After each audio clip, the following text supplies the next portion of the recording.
ఓ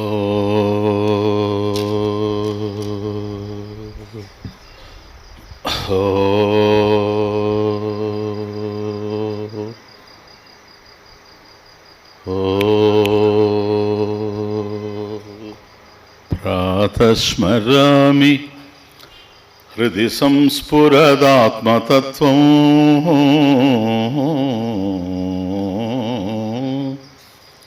సచ్చిత్సుఖం పరమహంసగతిం తురీయం యత్స్వప్నజాగరసుషుప్తమవైతి నిత్యం తద్బ్రహ్మ నిష్కళమహం నచ భూతసంగ. ఈశ్వరో గురురాత్మేతి మూర్తిభేద విభాగిని వ్యోమవత్ వ్యాప్తదేహాయ దక్షిణామూర్తయే నమః. శృతిస్మృతిపురాణానాం ఆలయం కరుణాలయం నమామి భగవత్పాదం శంకరం లోకశంకరం. ఓ స్థూలో మాంసమయో దేహః సూక్ష్మస్యాద్వాసనామయః జ్ఞానకర్మేంద్రియైః సార్ధం ధీప్రాణౌ తశ్శరీరగౌ అజ్ఞానం కారణం సాక్షి బోధస్తేషాం విభాసకః బోధాభాసో బుద్ధిగతః కర్తా స్యాత్ పుణ్యపాపయోః స ఏవ సంసరేత్ కర్మ వశాల్లోకద్వయే సదా బోధాభాసాత్ శుద్ధబోధం వివిచ్ఛాదతి యత్నతః జాగరస్వప్నయోరేవ బోధాభాస విడంబన సుప్తౌ తు తల్లయే శుద్ధ బోధోజాడ్యం ప్రకాశయేత్. ఏదైనా ఒకటి ఉంది అంటే అది మనకు తెలుస్తూ ఉన్నప్పుడే అది ఉంది అని. ఏదైనా అలాగే ఉంటుంది జ్ఞానం. కనుక ఇది ఉంది అని అన్నప్పుడు ఆ వాక్యంలోనే ఇది ఉంది అని మనం ఎప్పుడైతే చెప్పామో, అలా ఉంది అని అహం జానామి, నేను తెలుసుకుంటూ ఉన్నాను, అది నాకు తెలుస్తూ ఉంది. కాబట్టి తెలుస్తూ ఉంది కనుకనే అది ఉంది. తదస్తి, అది ఉంది. అది ఏ చిన్న విషయమైనా పెద్ద విషయమైనా. అయం ఘటః, ఈ కొండ ఉంది, అది ఉంది, ఉన్నట్టు తెలుస్తూ ఉంది. ఇంతవరకు మనకు బాగా అర్థమైపోయింది అనే కోణాల్లో నుంచి కూడాను. కాకపోతే ఈ దశలో అర్థం కావాల్సింది ఒకటి ఉంది. ఏదైతే ఉన్నది అని నాకు తెలుస్తూ ఉన్నదో అది సత్యంగా ఉన్నదా లేక ఉన్నట్లున్నదా? Very very important. కాబట్టి ఉన్నదానికి సత్యంగా ఉన్నదానికి మధ్య ఉండేటువంటి తేడా తెలియాలి. కేవలం ఉన్నంత మాత్రాన వస్తువు ఉండొచ్చు, అది సత్యం కాకపోవచ్చు. ఎండమావుల్లో కూడా నీళ్లు ఉన్నట్లే ఉంటాయి, తీరా దగ్గరికి వెళ్తే అవి లేకపోవచ్చు.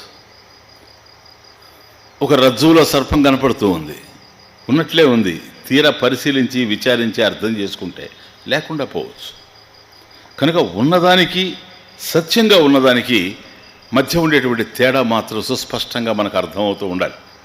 లేకపోతే సత్యాన్ని అసత్యంగా, అసత్యాన్ని సత్యంగా భావించేటువంటి ప్రమాదం కూడా ఏర్పడుతుంది. కనుక ఇది ఉంది అని ఎప్పుడైతే మనం అంటూ ఉన్నామో ఇప్పుడు ఉంది అని అర్థం. ఏది ఉండినా ఒక కాలంలో ఒక దేశంలో తెలుస్తుంది. Please understand. ఎవరున్నా ఏది ఉన్నా అది ఉంది అంటే ఒక కాలంలో ఉందని అర్థం, అంటే ఒక దేశంలో ఉంది అని అర్థం. కాబట్టి ఒక ప్రదేశంలో ఉండి ఒక కాలంలో మనకి ఏదైతే తెలుస్తూ ఉందో అది ఉన్నట్లుగా తెలుస్తూ ఉంది. ఈరోజు ఉంది అది. అలా ఉన్నవి రేపు లేకుండా పోతాయి కదా. ఓ చెట్టు ఉంది, ఉన్నట్లు తెలుస్తూ ఉంది. మళ్ళీ ఒకరోజు మనం అక్కడికి వెళ్ళి చూస్తే అక్కడ బిల్డింగ్ ఉంటుంది, చెట్టు ఉండదు. చెట్టు కొట్టేసి ఉంటారు బహుశా, లేక అదే ఎండిపోయి ఉండొచ్చు కూడా. ఆ మార్పు అనేటువంటిది ప్రపంచంలో జరుగుతూ ఉంటుంది. కనుక ఇంతకుముందు నేను చూశానండి, వాస్తవమే. ఇప్పుడు లేదండి, అది కూడా వాస్తవమే. కాబట్టి ఉన్నప్పుడు అది ఉంది అని తెలిసింది, అది లేనప్పుడు లేదు అని కూడా తెలుస్తూ ఉంది కదా. ఎవరికి తెలుస్తుంది? ఉన్నప్పుడు ఉన్నవి అవి లేనప్పుడు లేవు అని ఎవరికి తెలిసేది? ఉన్న వాటికే, లేకుండా పోయిన వాటికే. ఏవైతే లేవో వాటికే తెలుస్తుందే, లేక అవి లేకపోయినా కూడా ఎవరైతే ఉన్నారో వాళ్ళకి తెలుస్తుందా అని? లేని వాటికి తెలిసే ప్రశ్నే లేదు. ఎందుకని? లేనివి లేకుండానే పోయినాయి కనుక అలా పోయినవి మళ్ళీ వచ్చి తెలుసుకునే ప్రశ్న లేదు. కనుక ఏది తెలిసినా ఉన్న వాళ్ళకే తెలియాలి. కాబట్టి ఒకప్పుడు ఉన్నవి అవి ఉన్నవి అని నాకు తెలుస్తూ ఉన్నవి, ఇప్పుడు అవి లేవు అని కూడా నాకు తెలుస్తూ ఉన్నాయి. కేవలం వస్తువులే కాకుండా జగతః అస్తి, ఈ ప్రపంచం ఉంది, ఇలా ఉంది అని నాకు తెలుస్తూ ఉంది. జాయతే గచ్చతి ఇది జగత్. ఈ ప్రపంచం కూడా ఒక విధంగా లేదు కనుక మార్పు చెందుతూ ఉంటుంది. ఒక విధంగా ఉన్నటువంటి పరిస్థితులు ఒక విధంగా అలాగే ఉండవు, నిరంతరం మార్పు చెందుతూ ఉంటాయి. కాబట్టి ప్రపంచం అనేటువంటిది పరిణామశీలంగా మనకు తెలుస్తూ ఉంది. కనుక ఈరోజు ఇలా ఉండేటువంటి ప్రపంచం రేపు మరొక విధంగా మారితే అది ఎవరికి తెలుస్తూ ఉంది? నాకే తెలుస్తుంది. ఉన్నప్పుడు అవి ఉన్నవి అని నాకే తెలుస్తూ ఉంది, అవి లేకపోయినా నాకే తెలుస్తూ ఉంది. కాబట్టి నేనెవరో తెలుసుకునేటువంటి వాడిని. అవి లేకపోయినా నాకు తెలుస్తూ ఉన్నవి అంటే అవి నా లక్షణాలు కాదేమో అర్థం చేసుకుని. ఏదైనా ఒకటి ఉండి లేదా కొన్ని ఉండి ఒకటి తెలుస్తూ ఉంటే అవి లేకపోయినా ఇది ఉంది అని అంటే ఆ లేనివి ఉన్నదాని యొక్క లక్షణాలు కావు. ఎందుకని? లక్షణం పోదు. ఇప్పుడు షుగర్ ఉంది, షుగర్ ఈజ్ స్వీట్. కాబట్టి పంచదార తీయగా ఉంటుంది, అది దాని లక్షణం. పంచదార ఉన్నంత వరకు అది ఉంటుంది, తీయదనం ఉంటుంది. ఒకవేళ తీయదనం లేదనుకోండి, ఇంకా పంచదార లేదని అర్థం, అది పంచదార కాదు, అది లక్షణం అంటే. కాబట్టి ఒకటి అలా ఉండడానికి ఏదైతే కారణంగా తెలుస్తూ ఉందో మనకు, ఏదైతే దాని స్వభావం అయ్యిందో, స్వరూపం అయ్యిందో, ఎట్టి పరిస్థితుల్లో కూడా అది దూరం అయ్యేందుకు అవకాశం లేదో దానిని లక్షణము అంటారు. లక్షణం అంటే అది లక్షణ శబ్దార్థం. కనుక ఒకటి పోయినా కూడా ఇది ఉంది అని అంటే ఆ పోయినవి దీని లక్షణాలు అయ్యేందుకు అవకాశం లేనే లేదు. ప్లీజ్, లేనే లేదు. కనుక ఉన్నవి ఉంటాయి, అవి సత్యంగా ఉన్నవా కావా అనేటి వాటికి సంబంధించినటువంటివి మనకు పూర్ణమైనటువంటి అవగాహన కలగాలి. ఇక్కడ విషయ జ్ఞానానికి ఆత్మజ్ఞానానికి డిఫరెన్స్. ఇంతకుముందు అన్నారు చూచారా, 3వ శ్లోకంలో చాలా క్లియర్, అది చాలా ఇంపార్టెంట్. 3rd శ్లోక, బోధాభాసాత్ శుద్ధ బోధం వివిచ్యాత్ అతియత్నతః. బోధ అభాసాత్, బోధాభాసాత్ జ్ఞానాభాసాత్ చిదాభాసాత్ ఇది శుద్ధ బోధం. పరిశుద్ధమైనటువంటి చైతన్యం ఏదైతే ఉందో దానిని అతియత్నతః, చాలా తీవ్రమైనటువంటి ప్రయత్నం చేసి మనం వివిచ్యాత్, వేరు చేసి చూడాలి. కాబట్టి శుద్ధ చైతన్యం ఏది, మార్పు చెందేది ఏది అనే వాటికి సంబంధించినటువంటి పూర్ణమైనటువంటి అవగాహన మనకు కలగాలి. అది 3వ శ్లోకంలో మనం ప్రధానమైనటువంటిది. ఇప్పుడు ఇది కొనసాగుతూ ఉంది, ఇది కంటిన్యూ అవుతా ఉంది. ప్లీజ్. కనుక విషయ జ్ఞానం, అయం ఘటః, ఇది కుండ అని అన్నప్పుడు కుండకు సంబంధించినటువంటి వృత్తి, ఇదే లఘువాక్య వృత్తిలో ప్రధానం వృత్తి. అంటే that is the object of my perception. నాకు అది దృశ్యంగా తెలుస్తూ ఉంది కాబట్టి అది ఉంది. ఇప్పుడు కుండ నేను తెలుసుకుంటూ ఉన్నాను, అహం జానామి. రేపు అది లేకుండా పోతుంది, అయినా నేనుంటాను. అది లేకపోవచ్చేమో కానీ నేనుంటాను. ఎందుకని? కుండ లక్షణాలు నావి కావు, ఏదైనా అంతే. కనుక అది కుండ అని చెప్పినప్పుడు బుద్ధిలో కుండ వృత్తి ఏర్పడింది కదా, నిన్న మనం చూసినట్టుగా ఏది తెలిసినా అది వృత్తి రూపంలోనే తెలియాలి.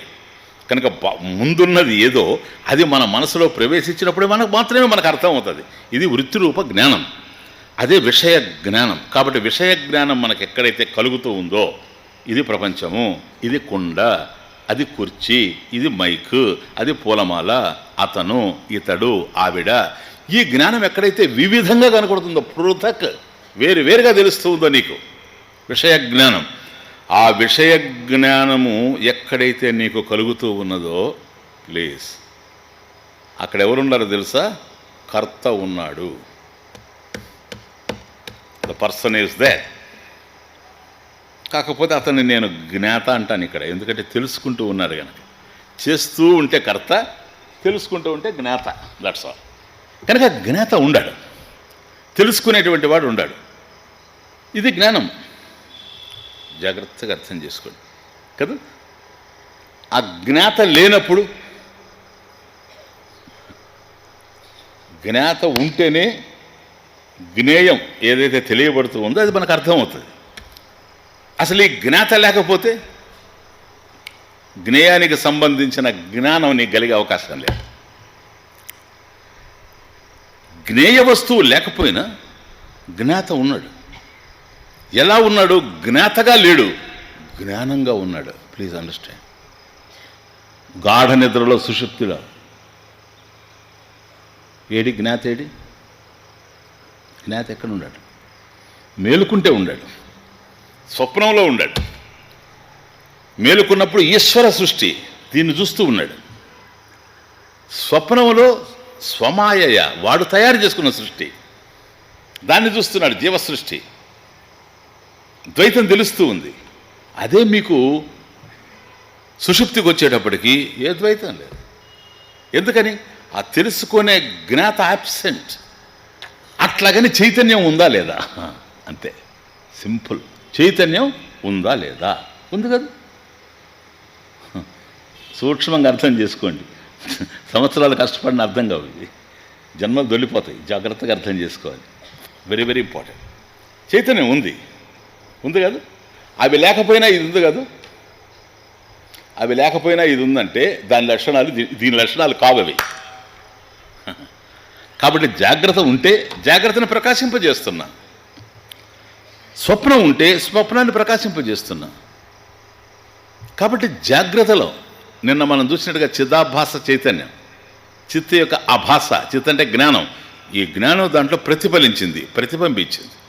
ప్రతిబింబించినప్పుడు అక్కడ చలనం వచ్చింది. అంతవరకు జడం, మనసు అనేది జడమే. ఇది ప్రతిబింబించడం వల్ల కలిగింది. అది జీవనామకం, అది జీవుడంటే. ఎప్పుడైతే అక్కడ చైతన్యం ప్రతిబింబించిందో అహం, నేను అనేటువంటి మొదటి వృత్తి అక్కడ పుట్టింది. ఈ అహం అనేటువంటి వృత్తి ఎప్పుడైతే మనసులో ఆవిర్భవించిందో, కదిలిందో, చలించిందో ప్రపంచం తెలుస్తూ ఉంది. ప్రపంచం ఎవరికి తెలుస్తూ ఉంది? అహం వృత్తికే, ఇంకెవరికో కాదు. అహం వృత్తి, అహం భావన ఏదని అనుకోవచ్చు. కాబట్టి మొదటి ఆలోచన, ఫస్ట్ సంకల్ప, ఫస్ట్ థాట్ ఏదైతే చైతన్యం మనలో ప్రతిబింబించినప్పుడు, శుద్ధ చైతన్యం ప్రతిఫలించినప్పుడు అక్కడ మనకు స్పందన కలుగుతూ ఉందో ఆ స్పందనే మొదటి ఆలోచన. అది అహం వృత్తి. ఈ అహం వృత్తికి అనేకం తెలుస్తూ ఉన్నాయి. కానీ అర్థం చేసుకోవాల్సింది ఏమిటంటే అహం వృత్తి సింగులర్, ప్లూరల్ కాదు. అహం వృత్తి. ఇదం వృత్తయ. నీకు తెలిసేవన్నీ వృత్తులు. కుండ ఒక వృత్తి, పుష్పం ఒక వృత్తి, సరేనా? వృత్తయ. ఇదం వృత్తయ. అహం వృత్తి, నేను, అహం సింగులర్. క్లియర్? కాబట్టి నేనైనటువంటి ఏకానికి అనేకం తెలుస్తూ ఉన్నాయి. ఇదం వృత్తయ. సో తెలుసుకునే జ్ఞాత ఉన్నాడు గనక బుద్ధిలో తెలియబడే విషయ ప్రపంచం తెలుస్తుంది. ఇట్లా విషయ జ్ఞానం కలుగుతుంది. అది ఇది అది అది కంప్యూటర్ జ్ఞానం ఎవరికి కలుగుతుంది? జ్ఞాతకు కలుగుతుంది. ఒకవేళ ఇదం భావనలు లేనప్పుడు జ్ఞాత ఉన్నాడు కదా. జ్ఞాత లేనప్పుడు జ్ఞానం ఉంది, జ్ఞానం ఉంది. అది బోధ. బోధ శబ్దార్థం అది. బోధ అంటే జ్ఞానం. బోధ అంటే జ్ఞానం. ఈ జ్ఞానం విషయ జ్ఞానం కాదు, విషయాలకు సంబంధించిన జ్ఞానం కాదు, తనకు సంబంధించిన జ్ఞానం. ఆత్మజ్ఞానం అంటే అది. విషయ జ్ఞానానికి ఆత్మజ్ఞానానికి తేడా అది. కనుక ఏదైతే అహం వృత్తికి ఇదం వృత్తులు తెలుస్తూ ఉన్నావో, ఇదం వృత్తులు ఉంటే అహం వృత్తి ఉంది కనుక ఇదం వృత్తులు తెలుస్తున్నాయి నీకు.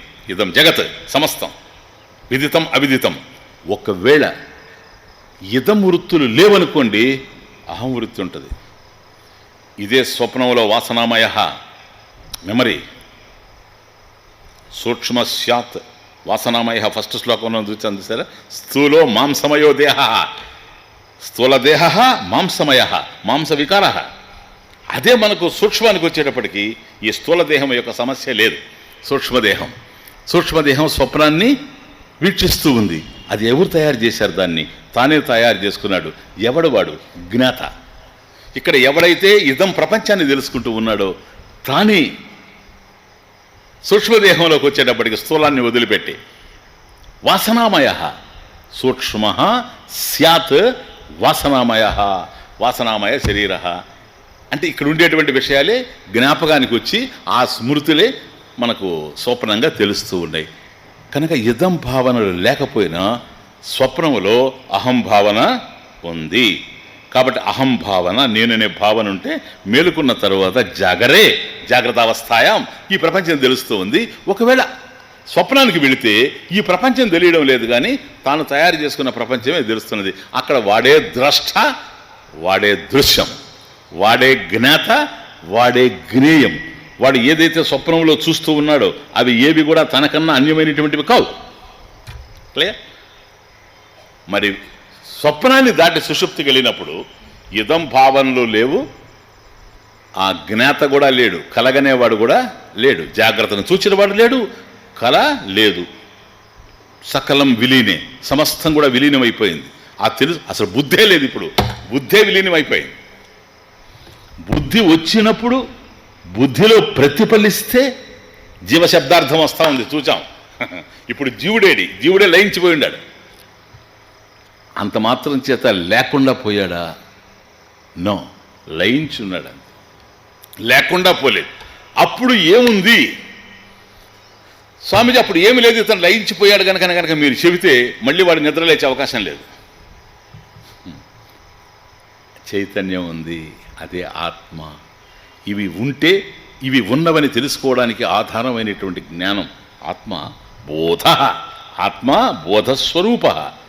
ఒకవేళ ఇవేవి లేకపోతే కూడాను తాను ఉంది, అవి ఉంటే వాటిని ప్రకాశింపజేస్తూ ఉంది, అవి లేకపోతే తనకు తానుగా ఉంది. యహ సర్వం స్వయం పశ్యతి, డైరెక్ట్గా చూస్తూ ఉంది అది. అదే అక్కడ యహ సర్వం స్వయం పశ్యతి, స్వయం తనకు తానే చూస్తూ ఉంది. కానీ బుద్ధి అట్లా కాదు. బుద్ధి చూడాలి, తెలుసుకోవాలంటే చైతన్యం వెనకుండాలి. కళ్ళు చూడాలి అంటే బుద్ధి ఉండాలి, చెవులు వినాలి అంటే బుద్ధి ఉండాలి. కాబట్టి ఇదం భావనలన్నీ కూడాను అహం భావన మీద ఆధారపడి ఉన్నాయి. అహం భావన అహం చైతన్యం మీద ఆధారపడి ఉన్నాయి. కాబట్టి అది సాక్షాత్తు చూస్తూ ఉంది, డైరెక్ట్ కాగ్నిషన్. దానిని ఎవరన్నా చూస్తారా? యం కోపి కహ అపి కించిత్ నా పశ్యతి. అది అన్నిటినీ చూడగలుగుతూ ఉందే కానీ దాన్ని చూసేది లేనే లేదు. ఎందుకని? ఇవన్నీ పరిమితంగా తెలుస్తూ ఉన్నాయి కనుక అక్కడే ఆత్మ పరిపూర్ణంగా మనకు అర్థమవుతా ఉంది. కాబట్టి ఆత్మ చైతన్యం ఏదైతే ఉందో దానివల్లనే వీటికి సత్తా. ఇప్పుడు చూడండి ఎట్లా ఉందో, ఉన్నది ఉన్నట్లున్నది తేడా. సత్తా ఉండడం అంటే సత్తా, ఎగ్జిస్టెన్స్. ఇది ఉంది అని ఎట్లా చెబుతావు నువ్వు? అది ఉంటేనే ఇది ఉంది. ఏ జ్ఞానం నీకు కలిగినా ఈ జ్ఞానం నాకు కలిగింది అని నువ్వు చెప్తున్నావంటే జ్ఞాన స్వరూపమైనటువంటి ఆత్మ ఉండడం వల్లనే నీకు ఈ జ్ఞానం కలుగుతూ ఉంది. నా బుద్ధి తెలుసుకున్నది స్వామీజీ. బుద్ధికి చైతన్యం అక్కడి నుంచి వస్తూ ఉంది, చేతనత్వం అక్కడి నుంచి వస్తూ ఉంది. ఆత్మ ప్రకాశిస్తూ ఉంది కనుక, స్వయం ప్రకాశంగా ఉంది కనుక దీనికి సత్తా ఉంది, స్ఫూర్తి ఉంది. సత్తా అది ఉన్నట్లు తెలియడం, అది ఉండడం, స్ఫూర్తి అది ఉన్నట్లు తెలియడం. అస్థి భాతి, అస్థి అది ఉంది, భాతి తెలుస్తూ ఉంది. ఏది ఉండడం వల్ల తెలుస్తుంది అంతే. That's all. కనుక సత్తా స్ఫూర్తి విషయే. కాబట్టి ఏదైనా ఉన్నది అంటే అది అలా ఉండడానికి సత్తా స్ఫూర్తి అది ఉన్నట్లు తెలియడం, దాని మీద ఆధారపడి ఉన్నాయి ఇవన్నీ. ఆత్మజ్ఞానం మీద. ఆత్మజ్ఞానం దేని మీద ఆధారపడి ఉంది స్వామీజీ? సత్తా స్ఫూర్తి విషయే పరానపేక్ష, పర అనపేక్ష, పర అపేక్ష నా, ఇంకొక దాని మీద ఆధారపడి లేదు. ఎందుకని? స్వయం ప్రకాశత్వాత్, స్వప్రకాశం గనక. కాబట్టి అన్నీ ఆత్మ మీద ఆధారపడి ఉన్నాయేమో కానీ ఆత్మ మరొక దాని మీద ఆధారపడి ఉండేందుకు అవకాశం లేదు. కనుక ఇంతవరకు మనం చూసిన ఇంట్రడక్షన్లో ఏది సత్యము, ఏది ఉన్నది, ఏది ఉన్నట్లున్నది, ఆత్మ ఒక్కటే ఉన్నది, ఆత్మా సత్యం. మిగతావన్నీ లేకుండా పోలే. తదన్య సర్వం మిథ్యేతి. అవన్నీ మిథ్యగా తెలుస్తున్నాయి, అంటే ఉన్నట్లు తెలుస్తూ ఉన్నాయి. కానీ వాస్తవం ఏంటంటే ఆత్మ ఒక్కటే, అదే సత్య వస్తువు. జాగ్రత్త స్వప్నయోహో ఉభయోహో, ఈ జాగ్రత్త స్వప్నాల్లో ఏవైతే మనకు తెలుస్తూ ఉన్నావో ఇవన్నీ జాగర స్వప్నయోరేవ. 4th శ్లోక. జాగర స్వప్నయోహో ఏవ చిదాభాస విడంబన, చిదాభాస వ్యవహార ఇది. విడంబన అంటే వ్యవహారం. కాబట్టి కేవలం జీవుడికి సంబంధించిన వ్యవహారమే కానీ ఆత్మ వ్యవహారం కాదు. నీకు జాగ్రత్త అవస్థలో ఏం తెలిసినా, స్వప్నావస్థలో ఏం తెలిసినా ఇవన్నీ కూడాను చిదాభాస, ఏది ప్రతిబింబ చైతన్యం అని చెప్పి అందుచారా, దాని యొక్క వ్యవహారం తప్ప వాస్తవం లేదు. కనుక చిదాభాసుడే వాస్తవం కానప్పుడు, చిదాభాస చైతన్యమే ప్రతిబింబం అని తెలుసుకున్నప్పుడు, ప్రతిబింబానికి సత్యత్వం లేదని అర్థం చేసుకున్నప్పుడు దానికి తెలిసే ప్రపంచానికి ఏముంటుంది? అస్తిత్వం. కాబట్టి ప్రపంచం యొక్క అర్థం ప్రపంచంలో లేదు, ప్రపంచం యొక్క అర్థం పరమార్థంలో ఉంది. ఆ పరమార్థమే ఆత్మ, అదే జ్ఞాన స్వరూపం, బోధ స్వరూప. నెక్స్ట్, జాగరేపి ధియస్తూష్ణీం భావశుద్ధేన భాస్యతే ధీ వ్యాపారాశ్చ తద్భాస్యాః చిదాభాసేన సంయుతాః. ఇప్పుడు అనాలిసిస్, విశ్లేషణతో ఎట్లా ఉంది? జాగరే అపి ధియః బుద్ధిః తూష్ణీం భావః. జాగరేపి జాగ్రత్త అవస్థాయాం అపి, జాగ్రత్త అవస్థలో కూడా, జాగరే అంటే జాగ్రత్త అవస్థ, జాగ్రత్త అవస్థాయాం అపి జాగ్రత్త అవస్థలో కూడా, జాగరేపి ధియః బుద్ధి, ధియః అంటే బుద్ధి. కాబట్టి ఈ జాగ్రత్త ప్రపంచంలో ఇదం ప్రపంచాన్ని ఏదైతే మనం తెలుసుకుంటూ ఉన్నామో బుద్ధి ద్వారా, కాబట్టి జాగ్రత్త అవస్థలో బుద్ధి ఒక్కొక్క దశలో తూష్ణీం భావ, తూష్ణీం భావ అంటే ఒక్కసారి మనం మేలుకున్నామంటే మన మనసులో ఆలోచనలు నడుస్తూ ఉంటాయి. బుద్ధి అన్న మనసులో ఒకటే కదా, బుద్ధిలో ఆలోచనలు నడుస్తూ ఉంటాయి. ఏ ఆలోచనలు నడుస్తున్నాయి? ఎవరికి దేన్ని కనపడితే దానికి సంబంధించిన ఆలోచనలు నడుస్తున్నాయి. ఎవరి మనోభావాలు ఎట్లా ఉంటే ఆలోచనలు నడుస్తున్నాయి. ఒక్కొక్క దశలో తూష్ణీం భావ అంటే ఏ ఆలోచనలు లేనటువంటి స్థితి, అమనస్క స్థితి, అది తూష్ణీం భావ. కామ్గా ఉండడం, ప్రశాంతంగా ఉండడం, అది తూష్ణీ భావ. అంటే వృత్తిరహితం అంతఃకరణం, వృత్తిరహితం అంతఃకరణం, ఏ ఆలోచనలు లేకుండా ఉండే శుద్ధ బుద్ధి. స్వామీజీ అది ఉంటుందే? ఏముంటుంది? ఉంటుంది. యోగ మార్గంలో ఉండేటువంటి వాడు సమాధికి పోతే వాడికి ఉంటుంది, అదే అమనస్క స్థితి అంటాం. ప్రాణాయామం చేసేవాడు కూడా కొన్ని క్షణాలు ఉంటాడు అట్లా, కుంభకం చేసినప్పుడు ఆలోచనలు కదలకుండా. కోమాలో ఆలోచన లేకుండా ఉంటాడు, మనసు పనిచేయదు, అట్లని లేకుండా పోలేదు. అది కోమాలో పోయినాడు, మళ్ళీ వస్తున్నాడు బ్యాక్. అసలు మనసే లేకపోతే మళ్ళీ వాడు బ్యాక్ వచ్చే అవకాశం లేదు. అండర్స్టాండ్? దేర్ఫోర్ అప్పుడప్పుడు లేదు మన ప్రయత్నంతో కూడాను కాస్త ధ్యానంలో ఉన్నత స్థాయికి వచ్చినటువంటి సాధకులు అవసరమైతే జాగ్రత్త అవస్థలో కూడాను బుద్ధి పనిచేస్తూ ఉండేటప్పుడు కూడా ఒక నిస్సంకల్ప స్థితికి వెళ్ళిపోతారు, ఆలోచనలు లేకుండా. అదే ప్రశాంతత. దీన్ని తూష్ణీం భావ అంటారు. ఓకే, బుద్ధి పనిచేసేటప్పుడు ఇప్పుడు అహం భావన పనిచేసేటప్పుడు ఇదం భావనలు తెలుస్తున్నాయి అన్నారు. మరి ఎప్పుడైతే మనసులో ఆలోచనలు లేకుండా వృత్తిరహితం అయిపోయిందో అప్పుడు ఇదం భావనలు లేవనే కదా అర్థం. అంతేనా? ఇదం భావనలు కనుక తెలిస్తే మనసు ఆలోచిస్తుంది అర్థం, బుద్ధిలో వృత్తి ఉంది అని అర్థం. కాబట్టి అంతఃకరణలో వృత్తి లేదు అని అంటే ఏ ఆలోచనలు లేకుండా ఏ సంకల్పం లేకుండా నిస్సంకల్పంగా తూష్ణీభావ వృత్తిరహితంగా అంతఃకరణం ఉండేటప్పుడు ఆ ఉన్న అంతఃకరణం ఉన్నట్లా లేనట్లా అని ఉంది. ఎందుకని? మళ్ళీ ఆలోచనలు స్టార్ట్ అవుతాయి కనుక. అప్పుడు దాన్ని ప్రకాశింపజేసేది ఏది? అది పాయింట్. ఆలోచనలో ఉండేటప్పుడు అంతవరకు నిన్న చూచాం కనుక అది ప్రతిబింబించింది గనక, శుద్ధ చైతన్యం ప్రతిబింబించింది గనక, ఆ శుద్ధ చైతన్యం వల్ల బుద్ధి వికసించింది గనక, వికసించినటువంటి బుద్ధిలో వృత్తులు కదులుతూ ఉన్నాయి గనక, ఆ వృత్తుల్లో మొదటి వృత్తి అహం భావన గనక ఈ అహం భావనకి ఇదం వృత్తులు తెలుస్తూ ఉన్నాయి. క్లియర్ అయిపోయింది. కానీ ఇదం వృత్తులు ఏవి తెలియనప్పుడు అహం భావన ఏదైతే ఉందో అది తూష్ణీం భావ వృత్తిరహితంగా ఉంది, సంకల్పరహితంగా ఉంది, ప్రశాంతంగా ఉంది. అలా ప్రశాంతంగా ఉండేటువంటి బుద్ధిని ఎవరు ప్రకాశింపజేస్తున్నారు?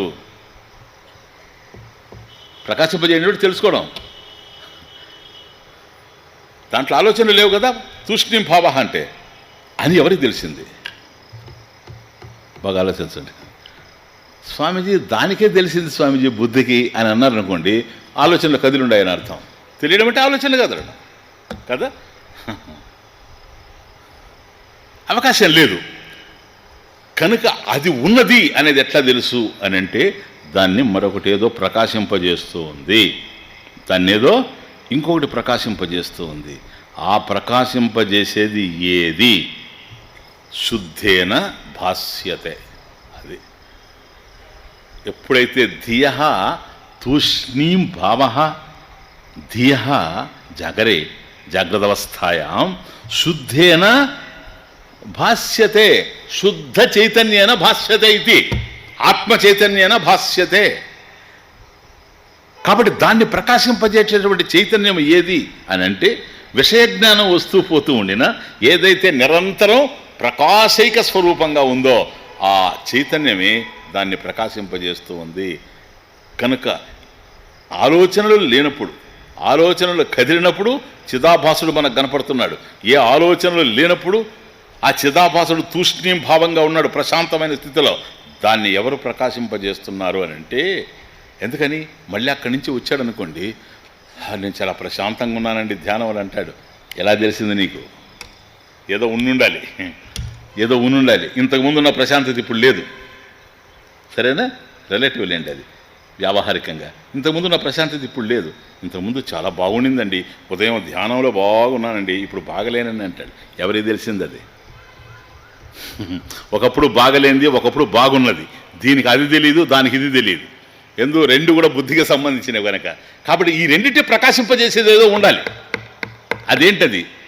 శుద్ధేన, శుద్ధ, శుద్ధస్వరూప, శుద్ధాత్మస్వరూప, బోధస్వరూప. దేర్ఫోర్ శుద్ధేన, శుద్ధ చైతన్యేన భాస్యతే, అనుభూయతే ఇత్యర్థ. భాస్యతే ప్రకాశిస్తూ ఉందంటే నా అనుభవానికి అందుతూ ఉంది, అదొక అనుభూతిగా తెలిసిపోతా ఉంది. నేను ప్రశాంతంగా ఉన్నాను అనేటువంటి అనుభూతిని కలుగుతున్నది. భాష్యతే, అనుభూయతే. Just first point. జాగరేపి ధియ, జాగ్రత్త అవస్థలో కూడా, నిద్రపోయినప్పుడే కాదు, కేవలం గాఢ నిద్రలో ఉండేటప్పుడు సుషుప్తిలో మాత్రమే జ్ఞానం ఉందని కాదు, జాగ్రత్త అవస్థలో కూడాను, బుద్ధి పనిచేస్తున్న అవస్థలో కూడాను, పని చేయకుండా ఒకసారిగా ఆగితే ప్రశాంతంగా బుద్ధి ఉన్నప్పుడు, నిశ్చలంగా ఉన్నప్పుడు, నిర్మలంగా ఉన్నప్పుడు అటువంటి బుద్ధిని ప్రకాశింపజేసేటువంటిది ఏది దానికి సత్తా స్ఫూర్తిలు ఎక్కడి నుంచి వచ్చాయి? శుద్ధ చైతన్యేన ఆత్మ చైతన్యేన భాస్యతే అనుభూయతే. నెక్స్ట్, ధీ వ్యాపారస్య తద్భాస్యాః. ధీ వ్యాపారాః, ధీ వ్యాపారాః. ధీ అంటే బుద్ధి, వ్యాపారాః అంటే బుద్ధి వృత్తులు. బుద్ధి వృత్తయః ఇది. ధీ వ్యాపారాః అంటే బుద్ధి వృత్తులు. ఇప్పుడు మనం ఏం చూసాం ఇంతవరకు? ఫస్ట్ 2 లైన్స్లో బుద్ధిలో ఏ వృత్తులు లేనప్పుడు ఏ ప్రశాంతత అయితే ఉందో ఆ ప్రశాంతకు సత్తా స్ఫూర్తి ఏమిటనేది చూసాం. క్లియర్? నెక్స్ట్ పాయింట్ వేరే. ఇప్పుడు ఆలోచనలు కదిలే, ఇంతకుముందు లేవు. తూష్ణీం భావ. ఇప్పుడు అట్లా కాదు, బుద్ధిలో వృత్తులు కదిలే. అవే ధీ వ్యాపారాః. బుద్ధి వృత్తయః చిదాభాసేన సంయుతాః. చిదాభాసేన ధీ వ్యాపారాః చ అంటే మరియు అండ్. ధీ వ్యాపారాః బుద్ధిలో నడిచేటువంటి ఆలోచనలు కాదు. బుద్ధిలో ఆలోచన నడుస్తున్నాయి. బుద్ధిలో ఏది ప్రతిఫలించింది? శుద్ధ చైతన్యం ప్రతిఫలించింది. శుద్ధ చైతన్యం ప్రతిఫలించినప్పుడు అతన్ని ఏమన్నాం మనం? చిదాభాసుడు అన్నాము. ఆ చిదాభాసుడు ఎవరంటే జీవుడు అన్నాము. కనుక శుద్ధ చైతన్యం చాలా క్లియర్గా ఉంది, చక్కగా అర్థం చేసుకోండి. శుద్ధ చైతన్యం భాషించినప్పుడు ఇక్కడ ప్రతిబింబించింది కదా బుద్ధిలో, ప్రతిబింబ చైతన్యం, ఇది జీవుడు. అందువల్ల బుద్ధిలో ఆలోచనలు కదిలాయి. ఇక్కడ ఒక ఫేస్. బుద్ధిలో ఆలోచనలు కదిలినప్పుడు ఈ బుద్ధిలో ఉండేటువంటి వృత్తులకి ఇదం వృత్తులు, ఇదం జగత్, ప్రపంచానికి సంబంధించిన ఆలోచనలన్నీ కూడాను తెలుస్తూ ఉన్నవి. కాబట్టి ఆలోచనలు లేకపోయినా ఇక్కడ అహం వృత్తి ఉంది. అహం వృత్తి కూడా తూష్ణీం భావానికి వచ్చిన జీవుడు ఉన్నాడు. దాన్ని ప్రకాశింపజేసేటువంటిది శుద్ధ చైతన్యం ఉంది. క్లియర్? కానీ ధీ వ్యాపారాః ఇప్పుడు బుద్ధిలో వృత్తులు కదిలినప్పుడు వాటిని ఎవరు ప్రకాశింపజేస్తున్నారు? వాటినే కాదు సార్, ఛ ధీ వ్యాపారాశ్చ. ధీ వ్యాపారాః చ మరియు ఆ బుద్ధిలో ఉండేటువంటి ఆలోచనల్ని ప్రకాశింపజేసేది చైతన్యమే కాదు. అక్కడ జీవ చైతన్యం వస్తూ ఉంది కాదు, అది చైతన్యమే, ఇది చైతన్యమే. అదే ఆత్మ చైతన్యం, ఇది జీవ చైతన్యం. కాబట్టి జీవుడు ఉంటే వాడి చైతన్యం అది కాదు. జ్ఞాత వాడిని చిదాభాసేన సంయుతాః కలిపి. కాబట్టి ప్రపంచంలో ఏవైతే మనకు తెలుస్తూ ఉన్నాయో వాటికి సంబంధించిన వృత్తుల్ని, ఆ వృత్తుల్ని కదిలించేటువంటి చిదాభాసుణ్ణి ఇద్దరిని కూడాను భాస్యతే. ఎవరు? తద్భాస్యాః. Very very important. కాబట్టి వాళ్ళు కూడా దేనివల్ల ప్రకాశింపబడతా ఉండారు అని అంటే సాక్షి చైతన్యేన భాస్యతే. శుద్ధ చైతన్యేన, సాక్షి చైతన్యేన. ఈ రెంటికి ఏదైతే సాక్షిగా ఉందో ఇవి మారుతూ ఉన్నాయి. జీవుడు జ్ఞాత అయినప్పుడు నేను ఇది తెలుసుకుంటున్నాను అంటాడు, మళ్ళీ మరొకటి తెలుసుకుంటున్నాను అంటాడే, రీప్లేస్ అయిపోతూ ఉంది. ఇది మైక్ అహం జానామి, ఓకే. ఆ తర్వాత పుష్పం అహం జానామి, that is replaced by this. ఇవి మారుతూ ఉన్నాయి. ఇవన్నీ నిరంతరం మార్పు చెందుతూ ఉన్నాయి. ఆల్ దీస్ ఆర్ వేరియబుల్స్, నిరంతరం మార్పు చెందేటువంటివి. ఈ వేరియబుల్స్ మధ్య ఐఎమ్ ద ఇన్వారియబుల్ ప్రెజెన్స్. ఏ మార్పు లేనటువంటి వాడిగా కనపడుతున్నా అది అవికారి చైతన్యం. వికారం లేనిటువంటి అన్మాడిఫైడ్. ఇవన్నీ మార్పు చెందుతూ ఉన్నాయి. కొండను చూసినప్పుడు కొండ వృత్తి మా బుద్ధిలో చేరింది. పుష్పాన్ని చూసినప్పుడు పుష్ప వృత్తి నా బుద్ధిలో చేరింది. కారును చూసినప్పుడు కారు వృత్తి చేరింది. చిలుకను చూసినప్పుడు చిలుక వృత్తి చేరింది. వృక్షాన్ని చూసినప్పుడు వృక్షం వృత్తి నాలో చేరింది. ఏ వృత్తులు లేనప్పుడు వృత్తిరహితంగా తూష్ణీం భావ ఉన్నా, నువ్వు తూష్ణీం భావలో ఉన్నా ప్రకాశింపజేసేది శుద్ధ చైతన్యమే. నీకు విషయాలు తెలుస్తూ ఉండినా ప్రకాశింపజేసేది శుద్ధ చైతన్యమే. అవి మార్పు చెందుతూ ఉంటాయి. నువ్వు ఒక్కొక్క దాన్ని తెలుసుకుంటూ ఉంటే శబ్దాన్ని విన్నావు, శబ్దాన్ని గురించి ఆలోచిస్తున్నావు. రూపాన్ని చూచావు, రూపాన్ని గురించి ఆలోచిస్తున్నావు. వాసన చూచావు, వాసన గురించి ఆలోచిస్తున్నావు. రుచి చూసావు, రుచిని గురించి ఆలోచిస్తున్నావు. స్పృశని తెలుసుకుంటున్నావు. స్పర్శ, మియర్ టచ్, వీటికి సంబంధించిన జ్ఞానమంతా నీకు కలుగుతూ ఉంది. ఇవే మారుతూ ఉన్నాయి. వీటిని ప్రకాశింపజేసే చైతన్యం మారడం లేదు.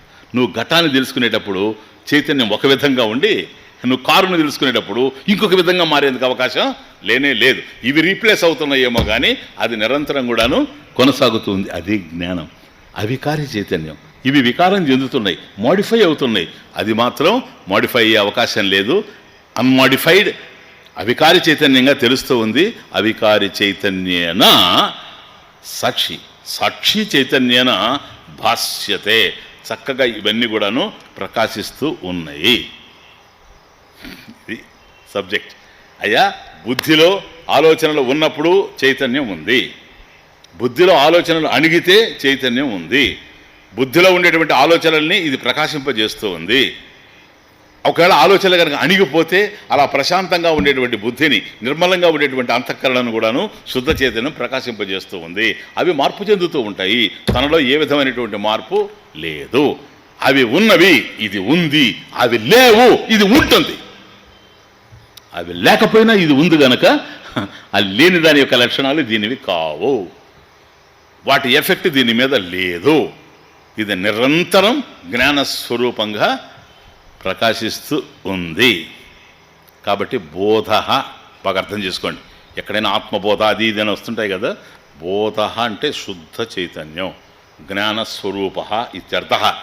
బోధ అంటే శుద్ధ చైతన్యం అని అర్థం. విషయం తెలిసినప్పుడు మనకు జ్ఞాన విషయంగా ఉంది. ఘట, కుండ, జ్ఞాన విషయం కుండ అనేటువంటిది. కాబట్టి అది వృత్తి. అదేంటది? వృత్తి. వృత్తి జ్ఞానం ఇది. ఆత్మజ్ఞానం కాదు, వృత్తి జ్ఞానం. అంటే కుండ అనేది ఒక వృత్తి, ఒక ఆలోచన, ఎ థాట్. వృత్తి అంటే థాట్ మీకు తెలుసు కదా, ఇప్పుడు చూసాం 3 రోజుల నుంచి. కనుక వృత్తి కనుక కుండకు సంబంధించిన వృత్తి నీ మనసులో ఉంది, కారుకు సంబంధించిన వృత్తి నీ మనసులో ఉంది, బాణము నీ వృత్తి నీ మనసులో ఉంది. అవి పోతూ ఉంటాయి. వృత్తులు నిరంతరం కూడాను మారుతూ ఉంటాయి. ఆ వృత్తులు ప్రకాశించడానికి ఆధారమైనటువంటిది చిదాభాస చైతన్యం. సరేనా? ఆ చిదాభాస చైతన్యం యొక్క సత్తాస్ఫూర్తికి శుద్ధ చైతన్యం ఆధారం, అంతే. అవి మార్పు చెందుతూ ఉంటాయి. ఇది మార్పు జరగదు. కాబట్టి జ్ఞాత అనేటువంటి వాడు, కర్త అనేటువంటి వాడు ఒకడు ఉన్నట్టుగా తెలుస్తూ ఉంది ఇప్పుడు.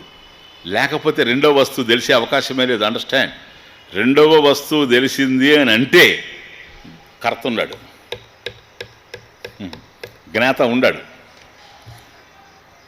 ఆత్మని జ్ఞాతాన్ని తీసుకొని రావడానికి లేదు. జ్ఞానం, ఆ డిఫరెన్స్ బాగా తెలియాలి. జ్ఞాన స్వరూపం అది. జ్ఞాత అంటే రెండో వస్తువు ఉంటే నేను జ్ఞాత. రెండో వస్తువు ఉంటే ద్వైతం. ఆత్మకు ద్వైతం తెలిసే అవకాశం లేదు. ఎందుకని? అద్వితీయం. ఏకం ఏవా అద్వితీయం. అది అద్వితీయమైనటువంటి వస్తువే కానీ రెండు తెలిసేందుకు అవకాశమే లేదు. కాబట్టి రెండు ఎక్కడ తెలుస్తున్నాయి? ఎక్కడ అజ్ఞానం ఉందో అక్కడ తెలుస్తున్నాయి. అజ్ఞానం అంటే ఆత్మకు సంబంధించిన జ్ఞానం లేకపోవడం. ఆత్మకు సంబంధించిన జ్ఞానం కనుక ఉంటే ఆత్మ ఒక్కటే కనుక ఏకమేవ అద్వితీయం. రెండో వస్తువు తెలిసేందుకు అవకాశం లేదు. రెండో వస్తువు ద్వైత ప్రపంచం నీకెక్కడ గోచరించినా అవిద్యాకృతత్వాత్. ద్వైత ప్రపంచస్య అవిద్యాకృతత్వాత్. కేవలం అజ్ఞానం వలనే నీకు పోవాలి. అది తెలుస్తూ ఉంది. అజ్ఞానంతో నీకు ద్వైతం తెలుస్తూ ఉంది కనుక జ్ఞానం కలిగితేనే ద్వైతం పోతుంది. ద్వైత ప్రపంచస్య అవిద్యాకృతత్వాత్ విద్యయా విద్యయా తదుపశమ స్యాత్.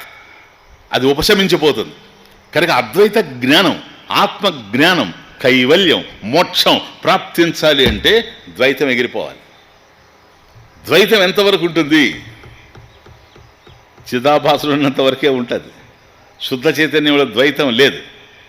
కాబట్టి శుద్ధ చైతన్యానికి సంబంధించిన జ్ఞానం, ఆత్మకు సంబంధించిన జ్ఞానం కనుక మనిషికి కలిగిందంటే అజ్ఞానజనితమైనటువంటి ద్వైత ప్రపంచం ఉండేందుకు అవకాశమే లేదు. అంతవరకు ద్వైతం ఉంటుంది. కాబట్టి బోధలో ఇప్పుడు మీకు 2 రకాలుగా తెలిసింది. బోధ అంటే శుద్ధ బోధ, శుద్ధ చైతన్యం, అది ఆత్మ. రెండవది చిదాభాస చైతన్యం. అంటే ఈ యొక్క ఆత్మ చేత బుద్ధిలో ప్రతిఫలించినటువంటిది ఏదైతే ఉందో ఇది. కాబట్టి మన జ్ఞాత ఎవడో తెలుసుకునేవాడు జీవుడు. వాడికి సత్తాస్ఫూర్తులు అక్కడి నుంచే వస్తున్నాయి. అటువంటి జీవుడికి ఏదైతే తెలుస్తూ ఉందో, స్థూలదేహం, సూక్ష్మదేహం, ఇవన్నీ కూడా, ఈ స్థూలదేహాలు, సూక్ష్మదేహాలు జడమే అయినా అవి చెలిస్తూ ఉన్నాయంటే అదిగో ఈ చిదాభాస చైతన్యం వల్లనే, జీవుడు వల్లనే. అందువల్ల జీవుడు కనుక తప్పుకుంటే అది శవంగా మారిపోతూ ఉంది. జీవుడు ఉన్నప్పుడు అది ప్రతిబింబం. బాగా అర్థం చేసుకోండి, చాలా ఇంపార్టెంట్. ఇప్పుడు ఓ బకెట్ నిండా నీళ్లు ఉన్నాయనుకోండి, దాంట్లో ప్రతిబింబిస్తే దృశ్యతే జలచంద్రవత్, చంద్రుడు అక్కడ ప్రతిబింబించాడు అనుకోండి, నీళ్ళల్లో అంతా ప్రతిబింబించున్నాడా, ఒక పార్ట్లోనే ఉన్నాడా? అదే అంతే. కనుక ఎప్పుడైతే శుద్ధ చైతన్యం బుద్ధిని ప్రకాశింపజేస్తూ ఉందో, దేన్ని ప్రకాశింపజేస్తూ ఉంది? సూక్ష్మాన్ని ప్రకాశింపజేస్తూ ఉంది, స్థూలాన్ని ప్రకాశింపజేస్తూ ఉంది. సూక్ష్మం ఉంది కనుకనే స్థూలం ఉంది. మనం చాలా క్లియర్గా చెప్పాను మీకు. సూక్ష్మ స్యాత్ వాసనామయ. ఒక దిన స్థూలం ఉంది అంటే దాని వెనక సూక్ష్మం ఉందని తెలుసుకోండి. ఈ స్థూలం నుంచి సూక్ష్మం విడిపోవడమే చావు అని కూడా తెలుసుకున్నాం మనం. చావు అంటే ఏదో కాదు, స్థూలం నుంచి సూక్ష్మం విడిపోవడం. కాబట్టి స్థూలం నుంచి సూక్ష్మం విడిపోవడం మృత్యు అయితే, స్థూలానికి సూక్ష్మం సంబంధించి ఉండడం జీవనం. అదే బ్రతుకు, ఇంకేముంది? అర్థమవుతుంది స్వామీజీ? ఈ స్థూలంలో సూక్ష్మం ఎక్కడుంది? మనసులోనే ఉందన్నాడు అనుకోండి ఎవడైనా, వాడికి అంతే తెలుసు అని అర్థం. సూక్ష్మం మనసులోనే కాదు ఉండేది, మొత్తం టోటల్ ఉంది. టోటల్ కనుక లేకపోతే, ఇప్పుడు ఎవడైనా వచ్చి వెనక్కి కనుక కొడితే మనకు తెలిసే అవకాశమే లేదు. మరి ఒక ముళ్ళు గుచ్చుకుంటే నీకు తెలిసే అవకాశం లేదు. ఎందుకు తెలుస్తుంది? అంతటా ఉంది కనుక. అందుకని ఇప్పుడు చూడండి, ఒక చెట్టు ఉందనుకోండి, చెట్టులో ప్రాణం ఉందంటారు, కాదనడం లేదు. మనిషికి ప్రాణం ఉందంటారు, కాదనడం లేదు. మరి చెట్టుని ఒక కొమ్మ నరికి ఛేదించి ఆ వృక్ష శాఖని తీసుకొని వచ్చి నాటితే ఇంకో చెట్టు వస్తుందా రాదా? చేస్తున్నా మనం. కొన్ని చెట్లకి కొమ్మలు కొట్టేసి అవి తీసుకొచ్చి నాటుతాం కదా, వస్తుందా లేదా? శవానికి ఒక చెయ్యి తీసుకొచ్చి నాటండి, వస్తుందేమో. ఇప్పుడు శవం ఉంటుంది, చెట్టుకి ఒక కొమ్మ తీసుకొచ్చి నాటితే ఇంకో చెట్టు వస్తుంది. శవానికి చెయ్యి తీసుకొని వచ్చేసి ఎక్కడన్నా ప్లాంట్ చేసామనుకోండి మందు, అక్కడి నుంచి మనిషి వస్తాడా? రాడు. ఎందుకో తెలుసా? స్థూలం రెండింటికి ఒకటిగానే ఉండినా ఇక్కడ సూక్ష్మదేహం ఉంది, అక్కడ సూక్ష్మదేహం లేదు ట్రీలో. అంతే, ఇంకేం లేదు తేడా. సటిల్ బాడీ ఇక్కడ ఉంది కనుక ఎప్పుడైతే అది ఎగిరిపోయిందో ఇంక ఇది న్యూసెన్స్ వాల్యూ, అంతకన్నా ఇంకేం లేదు ఇక. కాబట్టి సూక్ష్మదేహం వల్లనే ఇది ఉంది. కాబట్టి అదే మనోబుద్ధులు. అక్కడ జీవ చైతన్యం ప్రతిఫలిస్తూ ఉంది. అది జీవనామకం. దేర్ఫోర్ అంత వ్యాప్తమయ్యింది.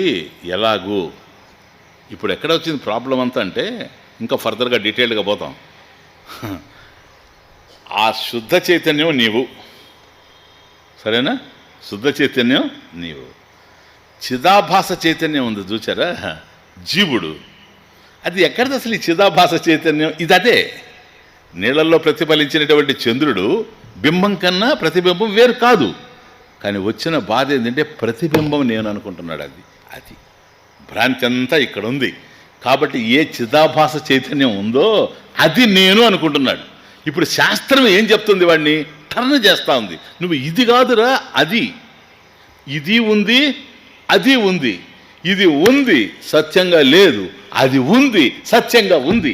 ఉన్నదానికి సత్యంగా ఉన్నదానికి డిఫరెన్స్ నీకు తెలిసి రావాలా. ఇది అద్వైతంలో కీలకమైనటువంటి విషయం. నువ్వు శుద్ధ చైతన్యం అనుకున్నావు అనుకో, తెలిసిపోయింది అనుకో నీకు, ఇంకా దుఃఖమే లేదు జీవితంలో. కదా గీతలో కూడా అశోచ్యాన్ అన్వశోచ్యస్తం.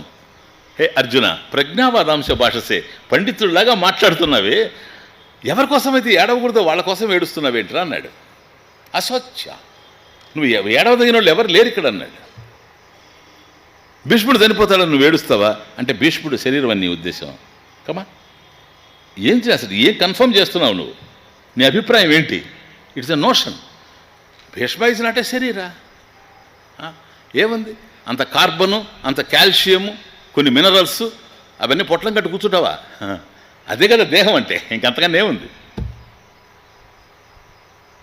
ఏం చూసి నువ్వు ప్రేమిస్తూ ఉన్నావు? అది ఎప్పుడూ ఉండేది, ఒకప్పుడు ఉండి ఒకప్పుడు లేకుండా పోయేది కాదు. అటువంటిది అసత్యం అవుతుంది. కనుక ఎప్పుడైతే నువ్వు కాని దేహం నేను అనుకుంటూ ఉన్నావో, నువ్వు కావని ఎందుకు అంటున్నారు స్వామీజీ? నేను దేహం అయ్యుంటే దేహ లక్షణాలు నాలో ఉండాలి, కానీ దేహం లేకపోయినా నేనున్నా. అందుకని దేహం చచ్చిపోతే నేను ఉంటాను. ప్రమాణం లేదు స్వామీజీ దానికి. స్వయం ప్రమాణం ఎట్లా, ప్రత్యక్ష ప్రమాణం ఎట్లా? ఏదో శాస్త్రం చెప్పిందని మేము ఎట్లా నమ్ముతాము? మీరు ఎంత లాజికల్గా చెప్పినా. పోనీ గాఢ నిద్రలో నువ్వు ఉన్నావా లేదా చెప్పు, సుషుప్తిలో నువ్వు ఉన్నావా లేదా? ఉన్నావు. అక్కడ దేహం లేదు కదా, లేదు. దేహమే కనుక నువ్వైతే ఇది ఎప్పుడైతే లేదో తమరు లేకుండా పోవాలా. దీని స్పృహ లేకపోయినా నువ్వు ఉన్నావంటే, సత్తా స్ఫూర్తులు దేహానికి ఎట్లా ఉన్నాయో ఇవి లేకపోయినా నువ్వు ఉన్నావంటే నువ్వు అది అయ్యేందుకు అవకాశం లేదు. నువ్వు ఉన్నావు, ఇవి ఉన్నాయి, అవి లేవు, నువ్వు ఉంటావు. ఇది ద పాయింట్. ఇది కనుక నువ్వు అది అయ్యుండి ఇది అంటున్నావు. దీని లక్షణాలన్నీ దానికి ఆపాదించి నేను దేహము అనగానే నేను పుట్టాను. ఇది సంసారం క్రియేట్ అయ్యేది ఇక్కడి నుంచే. నేను పుట్టాను, పుడతాను కనుక చచ్చిపోతాను. ఎప్పుడు చచ్చిపోతావు? ఎప్పుడైనా చచ్చిపోవచ్చు కదా. చచ్చిపోయే క్షణమే, అనుక్షణం చచ్చిపోతూ ఉంటాడు. దేనికి? ఆ క్షణం ఏదో తెలియక. చచ్చేది క్షణమే అయినా ఆ క్షణం ఏదో తెలియక జీవితాంతం చచ్చిపోతుంటాడు. ఎప్పుడు చచ్చిపోతాను, ఎప్పుడు చచ్చిపోతాను, ఎప్పుడు చచ్చిపోతాను. సావు వచ్చేసింది అనుకోండి, ఇప్పుడు చచ్చిపోయాను అని చెప్పడానికి ఆయన ఉంటాడా? పక్కనోడు చెప్పాలి. అందుకని చచ్చినోడు ఇప్పటి వరకు ఏడ్చినోడు నేను ఎక్కడా చూడలేదు. పక్కనోడు ఏడుస్తారు. ఎందుకని? ఏడ్చే అవకాశం కూడా వాడికి లేదు కదా అని. ఇది విచిత్రమైంది. చావు రాకముందు చావు లేదు, చావు వస్తే నువ్వు లేవు. ఈ ఏడుపులు ఎందుకు పెడబొబ్బులు ఏంటి అసలు అర్థం కావు. కానీ చాలా కాలంగా పెనవేసుకుపోయి ఉన్నాం కనుక ఏడుస్తాం. నేను చెప్పేది మీకు ఏడుపు వస్తుంటే ఏడవద్దని నా ఉద్దేశం కాదు. మీకు ఏడుపు వస్తుంటే లోపలే పోయి ఏడు చేసి బయటకు వచ్చి నవ్వండిని కాదు. ఇదంతా తయారు చేసుకున్నాం కనుక అది ఉంది. దీన్ని అనలైజ్ చేస్తేనే అతః విచార కర్తవ్య.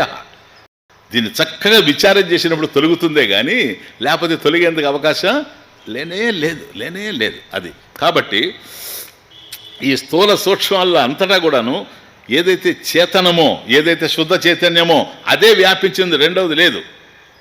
హౌ అయః తప్త పిండవత్. అయస్ తప్త పిండవత్. ఇప్పుడు క్లియర్ అవుతుంది మీకు. ఒక ఇనుప గుండు ఉంటుంది, అది అయస్ అంటే ఇనుము. అయన్ అంటాం మనం ఇంగ్లీష్లో, సంస్కృతంలో అయస్ ఒకటే. అయః తప్త పిండవత్, అగ్ని తప్తం. ఇప్పుడు ఒక ఇనుప గుండు తీసుకున్నాం, దాన్ని బాగా కాల్చేసామనుకోండి. ఇప్పుడు దాన్ని పట్టుకుంటే ఏం చేస్తుంది? కాల్చుతుంది. ఎవరు కాల్చేది? అయః పిండ నా దహతి, అగ్ని దహతి. కాల్చేది అగ్ని సార్. అగ్నిలో తప్తమైంది ఇది. అండర్స్టాండ్? అయః పిండం అగ్నిలో తప్తమైంది. ఎప్పుడైతే అగ్నిలో బాగా కాల్చేసామో, అగ్ని ధర్మాలు వేరే. దాహక శక్తి అగ్నికి ఉంది కానీ ఇనుప గుండుకు లేదు. బాగా అర్థం చేసుకో. ఎప్పుడైతే ఇది అది కలిసిందో దాని యొక్క లక్షణాలు దీంట్లో కనపడతా ఉన్నాయి. వాస్తవానికి మనం విచారం చేస్తే కానీ అర్థం కాదు. లేకపోతే ఈ ఇనుప గుండు నన్ను కాల్చింది అంటాడు, దాన్ని పట్టుకోవద్దు, అది కాలుస్తుంది ఇనుప గుండు అంటాడు. లేదు, కాల్చే ప్రశ్నే లేదు. అసలు లక్షణాలే వేరుగా ఉన్నాయి. కానీ అగ్నిలో తప్తమైంది గనక, అగ్నిలో కాలింది గనక, ఇనుప గుండు అగ్నిలో కాలకముందు నల్లగా ఉంది. చూసారా కలర్? ఇప్పుడు ఎర్రగా ఉంది. చెప్పండి, ఉందా లేదు? అంతకుముందు చల్లగా ఉంది, ఇప్పుడు వేడిగా ఉంది. కనుక ఎరుపు రంగు ఏదైతే కనపడుతూ ఉన్నదో రంగు, వర్ణం, కాబట్టి ఆ ఎర్రటి కాంతి అగ్నికి సంబంధించింది కానీ ఇనుపగుండుకు సంబంధించింది కాదు. దాహక శక్తి, కాల్చడం అనేటువంటి శక్తి ఏదైతే ఉందో అది అగ్నికి సంబంధించిందే కానీ ఇనుపగుండుకు సంబంధించింది కాదు. దాని లక్షణాలన్నీ దీని యందు ఆరోపించబడ్డాయి. ఒక్కొక్కసారి ఉండే దీని లక్షణాలు దాంట్లో మీద కూడా పోతాయి. అదే అన్యోన్య అధ్యాస. అధ్యాస అంటే సూపర్ ఇంపోజిషన్. అది కానీ దాని యందు అదనే భావన, లేని లక్షణాలను చూసేటువంటి భావన అధ్యాస అంటే. అధ్యాసో నామ అతస్మిన్ తద్బుద్ధి. బ్రహ్మసూత్ర భాష్యంలో ఆచార్యులు వారు అంటారు, అధ్యాసో నామ, అధ్యాస సూపర్ ఇంపోజిషన్ అంటే ఏంటంటే అతస్మిన్, తస్మిన్ దాని యందు, అతస్మిన్ అది కాని దాని యందు, తద్బుద్ధి అది అనే భావన. ఇప్పుడు త్రాడును చూసి త్రాడు అంటే ఓకే, సర్పాన్ని చూసి సర్పం అంటే ఓకే. సర్పము కాని త్రాడు యందు సర్పం అనే భావన. ఇది సూపర్ ఇంపోజిషన్ అంటే, ఇది అధ్యాస అంటే. ఇప్పుడు ఏం జరుగుతుందో చూడండి. అగ్ని లక్షణాలన్నీ తీసుకొచ్చి ఇనుపగుండుకు మనం తగిలించేసాం, అట్రిబ్యూట్ చేసాం. దీని లక్షణాలు కూడా దానికి తగిలిస్తాం. అంత ఎర్రగుందండి అగ్ని అని అంటే, ఇంకొకటి అంటాడు గుండ్రంగా ఉందండి. ఏ వాడు గుండ్రంగా ఉందే? అగ్ని గుండ్రంగా ఉంటుందే? రూపం ఉంది ఆ విధంగా? లేదు. ఆ రూపం దేనికి తెలుసా? ఇనుప గుండుది రూపం. రౌండ్గా ఉండేది ఇనుప గుండు. ఇప్పుడు మనం దీన్ని తీసుకెళ్ళి అగ్ని అట్లా ఉంది అంటున్నాం. దాహక శక్తి అగ్నిది, అది తీసుకొచ్చి ఇనుప గుండుకి ఆపాదిస్తున్నాం. నిత్య శుద్ధమైనటువంటి వాడిని నేను, శుద్ధ చైతన్యం, అది తీసుకొచ్చి దేహానికి తగలగడుతున్నాం నేను అని. నేను అన్నప్పుడు దేహం అనడానికి అవకాశమే లేదు. అయమాత్మ బ్రహ్మ, అయమాత్మ, ఈ ఆత్మ నేనే, అహం బ్రహ్మాస్మి. ఇప్పుడు అది కదా మనకు లఘువాక్య వృత్తి అంతా ఒకటే వాక్యం కదా, అహం బ్రహ్మాస్మి. కనుక అహం బ్రహ్మాస్మి, నేను బ్రహ్మం అయ్యున్నాను అంతే. అటువంటిప్పుడు నువ్వు దేహం ఎట్లా అవుతావు? అహం దేహ, అహం మనః, అహం బుద్ధి ఎట్లా అంటావు? ఇది నువ్వు అదే ఇదే. అగ్ని అంటావా? అగ్ని లక్షణాలు వేరుగా ఉన్నాయి. అయఃపిండం అంటావా? దీని లక్షణాలు వేరుగా ఉన్నాయి. ఎప్పుడైతే నేను కాని దాని యందు నేననే భావన కలిగిందో, ఇది జీవుడు. ఇక ఇదే చిదాభాసం. చిదాభాసం అంటే వీడే. కాబట్టి ఇప్పుడు ఏమనుకుంటున్నాడు తెలుసా? ఎట్లాగైతే ఇనుపగుండు ఎర్రగా ఉంది, వేడిగా ఉంది అని చెబుతున్నాడో, అగ్ని లక్షణాలు దానికి ఆపాదిస్తున్నాడో, ఆత్మ లక్షణాలు దేహానికి ఆపాదిస్తూ ఉన్నాడు. అందువల్ల దేహం నేనని ఎవడు అనడు. అది కూడా చూడండి తమాషా. No, this is also very important. నేను చాలా కాలం ఆలోచించిన తర్వాత ఈ నిర్ణయానికి వచ్చాను. నేను దేహం అని ఎవడన్నా చెప్తాడా? అందుకని లక్షణాలు అంటున్నాను. ఎవడు చెప్పడు. ఊరికే వేదాంతం చెప్పేవాళ్ళు చెప్తారు, నేను దేహం, నేను దేహం, నేను దేహం కాదని. నేను దేహం అని ఎవడన్నా చెప్తుంటే మీరు అన్నారా? వాడు ఏమంటాడు తెలుసా? నేను దేహం అండు, నేను లావుగున్నానంటాడు.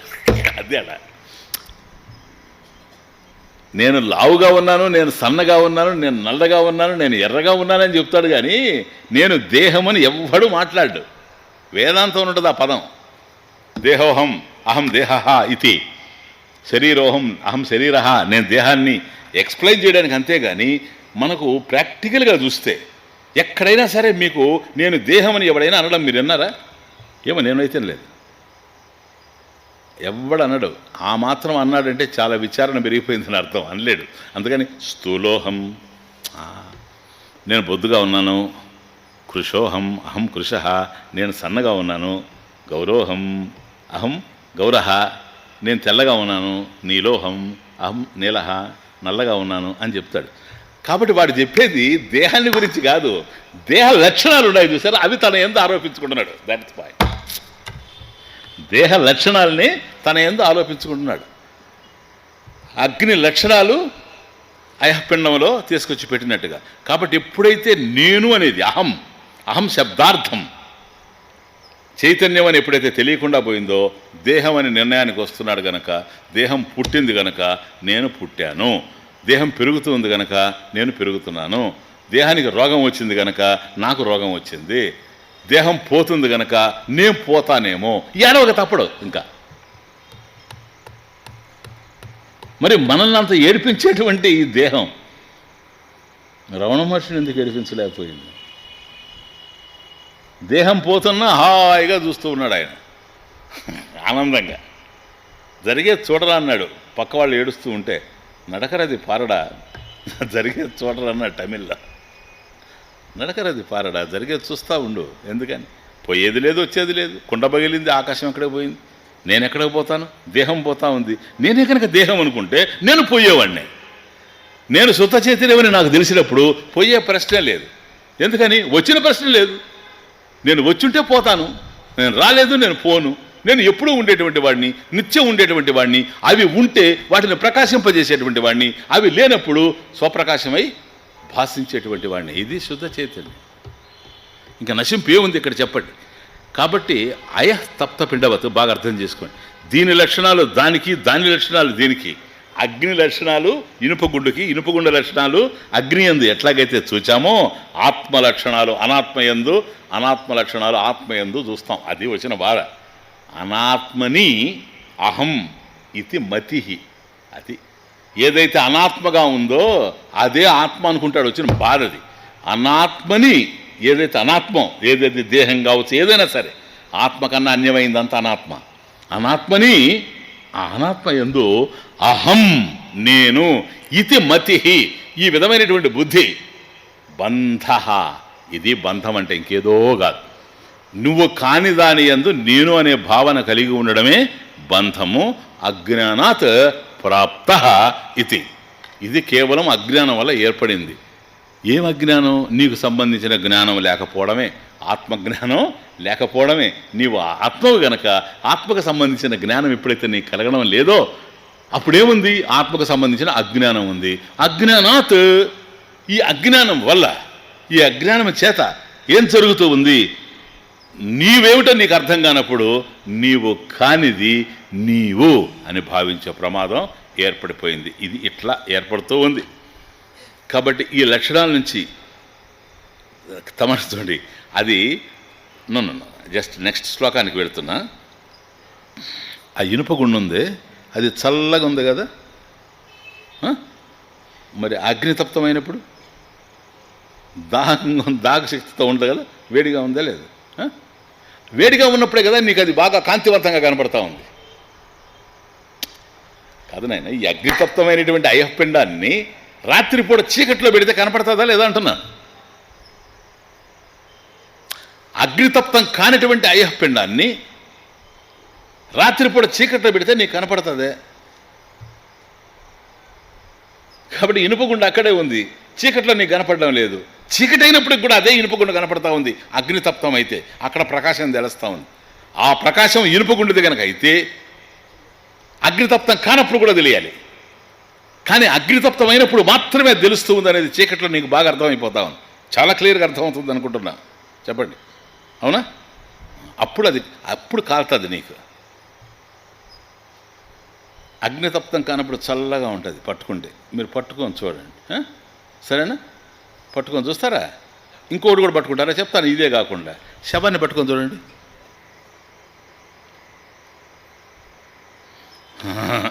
ఏం చేయదులే, నేను చెప్తున్నా. ఏం చేయదు. కానీ చేస్తే శవం కాకముందే ఏదైనా చేస్తాడు. కానీ మనిషి శవం అయిన తర్వాత వాడు ఏం చేయలేడు. మనం చేయాలి వాడిని ఏదో. అర్థమవుతుంది? వాడు చేసేదంతా వికారం వాడు బతుకున్నప్పుడే. అయిన తర్వాత వాడు చేసేది ఏమి లేదు, హెల్ప్లెస్. సిలో శవాన్ని పట్టుకుంటే చల్లగా ఉంది కదా, మనల్ని పట్టుకుంటే అట్లున్నావా? లేం కదా. అప్పుడు మనం ఎవరు? శవం కాదు స్వామి అంటారా? నో, బాగా అర్థం చేసుకోండి. శవం ఎట్లాగైతే చల్లగా ఉందో అట్లాగే ఉంది ఆ ఇనుపగుండు కూడా. కానీ ఇనుపగుండు అగ్నితప్తమైనప్పుడు అది కాలుస్తూ ఉంది, దాహక శక్తిని కలిగి ఉంది. శరీరం శవమైన తర్వాత చల్లగా ఉంది, కానీ బ్రతికుండేటప్పుడు వేడిగా తెలుస్తూ ఉంది. టెంపరేచరు అది ఇది ఇవన్నీ తెలుస్తూ ఉన్నాయి, పల్స్ రేటు అన్నీ కూడా మనకు అర్థమవుతూ ఉన్నాయి. ఇదేంటిది? అది అలా కాల్చడానికి కారణం దానికి శక్తి ఉండి కాదు. That's my point. ఏది? అయఃపిండానికి శక్తి ఉండి కాదు, ఇనుపగుండికి శక్తి ఉండి కాదు అది నిన్ను కాల్చింది. దానికి శక్తి ఉండి కాదు అది ప్రకాశించింది. ఆ ప్రకాశం ఏదన్నా ఉంటే అగ్నిదే కానీ దీనిది కాదు. అగ్ని దహతి, వహ్ని దహతి. అగ్ని కాల్చేది, ప్రకాశం దాందే. కాబట్టి ఈ దేహం తిరుగుతూ ఉండేటప్పుడు ప్రకాశం దేంది? చైతన్యం.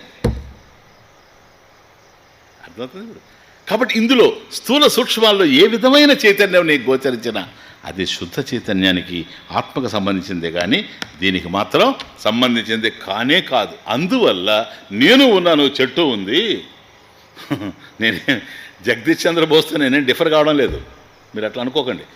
నేను ఉన్నాను, చెట్టు ఉంది, I'm consciousness and it is not consciousness, that is my point. అంతే కదా. ఇప్పుడు నన్ను కొట్టడానికి వస్తే ఇట్లా వెనక్కిపోతాను, చెట్టును నరకడానికి పోతే పొమ్మనండి.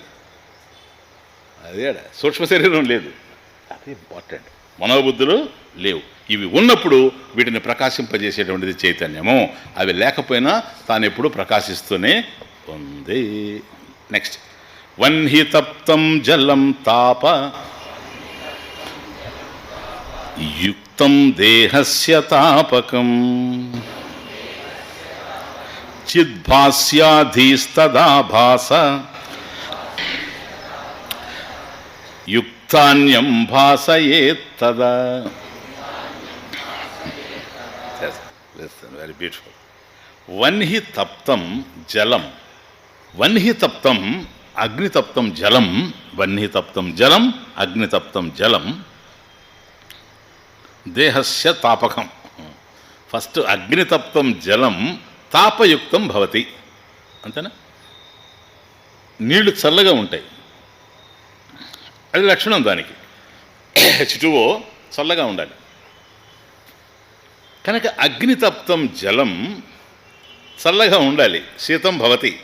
కానీ ఇక్కడ అట్లా కాదు, అగ్నితప్తం జలం తాపయుక్తం భవతి.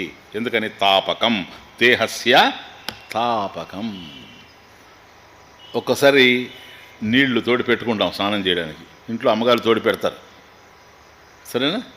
వాళ్ళు అనుకుంటారు ఈ ఘటం పోయి స్నానం చేసేటప్పటికి అర్ధగంట అవుద్ది, ఈ లోపల నీళ్లు చల్లారిపోతాయి, కాబట్టి వేడిగా బట్టి పెడితే కొంచెం చల్లారిన చేస్తాడు అనుకొని వాళ్ళ సైకాలజీ, వాళ్ళ రాజ్యాంగం. ఈయన పోయి లేటుగా పోయి చేసి ఉంటే వేరుగా ఉండేది. ఈయన ఒక్కోసారి ముందు వెళ్తాడు, ముందు వెళ్ళినప్పుడు అలా తీసుకొని వెంటనే పోసుకుంటాడు.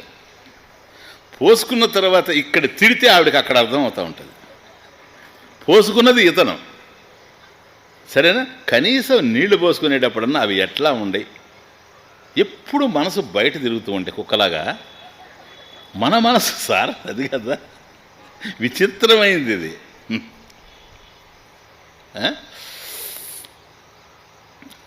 మచ్చికతో మనసు కుక్కను చేరదీసి పెంచినాను, మచ్చికతో మనసు కుక్కను చేరదీసి పెంచినాను, తిండేమో నా ఇంట కాపల పరుల ఇంట.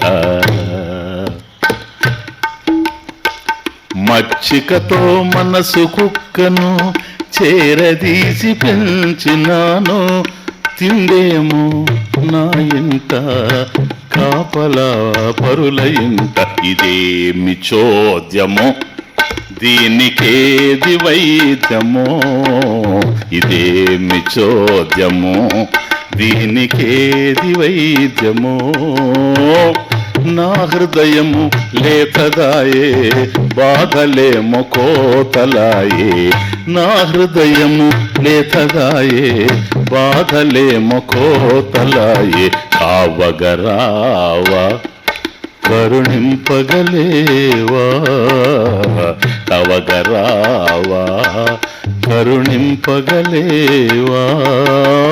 భక్తే గాని ముక్తి ఎరుగని శక్తిహీనులం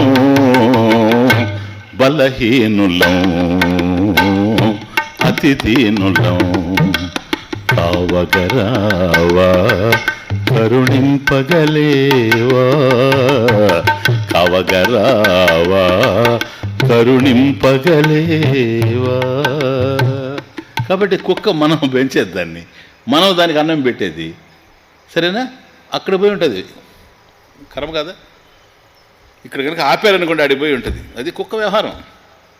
మనసు అట్లాగే ఉండదు. కుక్కన్నా బెటర్ ఏమో, దానికి కావాల్సినంత పెడితే ఇక్కడ పడి ఉంటుంది. ఇది ఎంతన్నా పెట్టిన బయట తిరుగుతుంది, అర్థమవుతుంది. ఇప్పుడు పరిగెత్తడం మనిషికి కష్టం, కూర్చోవడం హాయి కదా. పనిచేయడం ఎవరు కనుక అందుకది ఆఫీసుల్లో ఒక ఫైల్ కదలదే, కష్టం కదా అది. అదే పోయి కూర్చొని సాయంకాలం వరకు అది ఇది మాట్లాడుకొని వచ్చేసేయచ్చు. అర్థమవుతుంది? అది పరిగెత్తడం కష్టం, కూర్చోవడం హాయి. కానీ మనసుకుండా కూర్చోవడం కష్టం, పరిగెత్తడం హాయి. అది మనిషికి మనసుకు ఉండే డిఫరెన్స్. మనసును ఒక్క క్షణం ఉండమనండి, మీరు ఉంటుంది లేదు. ఒక క్షణం మీరు కూర్చొని ప్రశాంతంగా ఓ పేపర్ ఒకటి పెన్ను పెట్టుకొని పెన్సిల్ పెట్టుకొని రాయండి. అసలు మనసు ఎక్కడికి పోతా ఉంది మీకు అర్థం అవుతుంది. ఓ 10 నిమిషాలకి మన మీద మనకే సిగ్గేస్తుంది. ఏందిరా ఇది, నా మనసుని ఎట్లా చెప్పేది, ఇది ఎప్పుడు లేదు నా దగ్గర, అటు పోద్ది ఇటు పోద్ది అటు, అంటే మనకు గుర్తుపట్టడం లేదు. మనం అసలు అది ఉందా లేదా అని మనకు అర్థం కావడం లేదు. ఎప్పుడు బయట విషయాలే, ఇంకేమి లేదు మన దగ్గర, అసలు ఉండనే ఉండదు. మన ఆరోగ్యం బాగాలేదని అది మాట్లాడదు. లోపల కిడ్నీస్ ఎట్లా ఉన్నాయో దానికి తెలియదు, ప్యాంక్రియాస్ ఎట్లా ఉన్నాయో దానికి తెలియదు. దాని గొడవంతా ప్రపంచమే. వాడెందుకు బాగుండాడు, వీడెందుకు చెడిపోలేదు, నీకెందుకే అసలు, నువ్వు ఎవరికి సంబంధించిన దానివి నువ్వు, అర్థమవుతుందే? ఇది వ్యవహారం. బాగానండి. వన్నితప్తం జలం తాపయుక్తం భవతి. సో అతన్ని గాల్చింది. అక్కడ ఉన్నాం ఇప్పుడు, మనం ఎక్కడున్నామో మర్చిపోయినారేమో, బాత్రూంలో ఉన్నాం, చేయగలిపోయింది అతనికి. వాస్తవంగా కాల్చే శక్తి నీళ్ళకి లేదు. నీళ్ళు చల్లగా ఉంటాయి, అదే దాని లక్షణం. ఎప్పుడు కాల్చగలిగిందంటే అగ్నితప్తం జలం. యథా అగ్నితప్తం జలం తాపయుక్తం భవతి తథా అది చిద్భాస్యా దీహి, దీహి బుద్ధి, చిద్భాస్య చిత్ చైతన్యం, శుద్ధ చైతన్యం, దాని చేత ఎప్పుడైతే ప్రకాశింపబడిందో, ప్లీజ్ అంటే అగ్నిచేత ప్రకాశింపబడి అగ్నిచేత తప్తమైనటువంటి నీళ్లు దేహాన్ని ఎట్లాగైతే కాలుస్తూ ఉన్నవో, జలం ఎట్లా కాలుస్తూ ఉందో అట్లాగే చిద్భాస్యా దీహి, దీహి బుద్ధి, చైతన్యం చేత ప్రభావితమైనటువంటి బుద్ధి, ప్రకాశింపబడేటువంటి బుద్ధి, ప్లీజ్ తద్ ఆభాసయుక్త, ఇది జీవుడు చిదాభాసుడు, ఆభాస నిన్ను తెలుసుకున్నా కదా మనం, చిదాభాసుడు. కాబట్టి ఆ చైతన్యం చేతనే అది ప్రతిబింబించడం చేత జీవనామకం, నేను జీవుడు అనుకుంటున్నాడు చిదాభాసుడు. ఆ చిదాభాసుడు వాడితో కలిపి, అంటే బుద్ధిని ప్రకాశింపజేయడం జరుగుతూ ఉంది. బుద్ధిలో అంటే ప్రకాశింపజేయడం అంటే ప్రతిఫలం, ఆ ప్రతిఫలిస్తున్నాడు ప్రతిబింబం, వాడు జీవుడు. అహంభావన, అహంభావనను కూడాను చైతన్యమే ప్రకాశింపజేస్తూ ఉంది. Very clear, understand. కాబట్టి బుద్ధిని ప్రకాశింపజేస్తూ ఉంది, బుద్ధిలో ప్రతిఫలించినటువంటి జీవుణ్ణి ప్రకాశింపజేస్తూ ఉంది. ఇప్పుడు ఆ జీవుడు అహంభావన వచ్చింది కాదు, అతనికి ఇదం భావనలు తెలుస్తున్నాయి కదా ఇప్పుడు ప్రపంచాన్ని గురించి. ఆ అన్యం భాసయేత్ తదా, అట్లాగే అన్యం భాసయేత్, ఈ ప్రపంచాన్ని కూడా ప్రకాశింపజేస్తూ ఉంది బ్యూటీ. కానీ ప్రకాశం అంతా ఎక్కడుంది? కేవలం శుద్ధ చైతన్యం, కేవలం ఆత్మయందే ప్రకాశం ఉంది. కాబట్టి వన్హితప్తం అగ్నితప్తం జలం యథా తాపయుక్తం భవతి తదా చిద్భాస్య, అంటే ఆత్మచైతన్యేన ప్రకాశిత బుద్ధి చిదాభాసయుక్త అన్యం భాసయేత్. చిదాభాసయుక్త కాబట్టి బుద్ధిని ప్రకాశింపజేస్తూ ఉంది శుద్ధ చైతన్యం. బాగా అర్థం చేసుకోండి, 3 ఆస్పెక్ట్స్. ఒకటి, బుద్ధిని ప్రకాశింపజేస్తూ ఉంది. ఎప్పుడైతే బుద్ధి ప్రకాశించిందో అందులో ప్రతిఫలించడం జరిగింది. బ్రహ్మ ప్రతిబింబం, ఆత్మ ప్రతిబింబం, అదే చిదాభాసుడు. కాబట్టి చిదాభాసుడు గారు ప్రకాశింపజేస్తుంది. అహం భావన వచ్చింది, పుట్టుకొచ్చింది. దీనికి ఇదం భావనలు తెలుస్తూ ఉన్నాయి. ఇది ఇది ఇది ఇది అనే భావనలు తెలుస్తున్నాయి. వాటిని కూడా ప్రకాశింపజేస్తూ ఉంది. That is the point. కనుక 3 తెలుస్తున్నాయి. ఇప్పుడు మనకు ప్రపంచ జ్ఞానం ఎట్లా కలుగుతుందంటే ఇట్లా కలుగుతుంది. ఇప్పుడు అర్థమైందా? విషయ ప్రపంచ జ్ఞానం ఎట్లా కలుగుతూ ఉందంటే, ఇది మన this is our external world. ఏ ప్రపంచం అయితే బాహ్యంలో మనకు తెలుస్తూ ఉందో అవి వృత్తి రూపంలో నాకు అర్థమవుతూ ఉన్నాయి. మననే చూసాం కదా, ప్రపంచం వృత్తి రూపంలో అర్థమవుతుంది. ఇవి వృత్తులు. ఎందుకని? అనేకమైన విషయాలు ఉన్నాయి కనుక అనేకమైనటువంటి వృత్తులు. అనేకమైన వృత్తులు ఎవరికి తెలుస్తున్నాయి? అహం వృత్తి, ఫస్ట్ థాట్, అహం వృత్తి. అది ఉంటేనే ఇవన్నీ తెలుస్తున్నాయి, దానికి తెలుస్తున్నాయి. అది లేకపోయినా శుద్ధ చైతన్యం ఉంది. ఇది సుషుప్తిలో లేదు, శుద్ధ చైతన్యం ఉంది. కాబట్టి ఆ శుద్ధ చైతన్యం బుద్ధిని ప్రకాశింపజేస్తూ ఉంది. నంబర్ 1. బుద్ధిలో ప్రతిబింబించినటువంటి జీవుణ్ణి ప్రకాశింపజేస్తుంది. నంబర్ 2, ఈ రెండు ప్రకాశించిన తరువాత బాహ్య ప్రపంచం తెలుస్తూ ఉంది కదా, దాన్ని కూడా ప్రకాశింపజేస్తూ ఉంది. ఇవన్నీ తెలుస్తూ ఉన్నాయంటే దీనికి ఆధారమైనటువంటిది ఆత్మ చైతన్యం తప్ప మరొకటి అన్యమైంది కాదు. తదాభాసయుక్త, ఆభాసయుక్త అంటే చిదాభాసేన ప్రకాశిత, వాణ్ణి కూడా ప్రకాశింపజేస్తూ ఉంది. అన్యం భాసయత్, అన్యం ఘటాది విషయం. ఈ ప్రపంచంలో ఏవైతే మనకు తెలుస్తుంది, ఇది కొండ, అది గొడుగు అని ఘటాది విషయం. కాబట్టి అన్యం ఘటాది విషయం భాసయేత్ ప్రకాశయేత్ ఇత్యర్థ, వీటిని కూడా ప్రకాశింపజేస్తూ ఉంది. కాబట్టి రెండే ఇక్కడ మనకు బాగా తెలుస్తున్నాయి, చిద్భాస్యా చిదాభాస కదా. చిత్ అంటే చైతన్యం, చైతన్యం అంటే ఆత్మ, చిద్భాస్య. కాబట్టి బుద్ధి చైతన్యము చేతనే ప్రకాశిస్తూ ఉంది, అంతే. సరేనా? అయఃపిండము అగ్ని వల్లనే ప్రకాశిస్తూ ఉంది, జలము అగ్ని వల్లనే దేహాన్ని కాల్చుతూ ఉంది. క్లియర్? అట్లాగే బుద్ధి ఆ శుద్ధ చైతన్యం చేతనే ప్రకాశిస్తూ ఉంది. చిద్భాస్యా, ది చిద్భాస్యా. నెక్స్ట్ చిదాభాస. కాబట్టి బుద్ధి విషయాలు ఏవైతే ఉన్నాయో, ఆ బుద్ధికి ఏవైతే తెలుస్తూ ఉన్నాయో, ఇదం భావనలు, ఇదం ప్రపంచం, దాన్ని కూడా ప్రకాశింపజేస్తూ ఉంది. ఇప్పుడు ప్రధానంగా రెండు తెలిసాయి కాదు, ఏమిటది అంటే బోధ అభాసాత్ కదా, బోధాభాస, చిదాభాస. అదే నేను బోధన్న చిత్తన్న ఒకటే, ఆత్మ కదా. చిదాభాస చైతన్యం ఒకటి, శుద్ధ చైతన్యం ఒకటి, అంతేనా?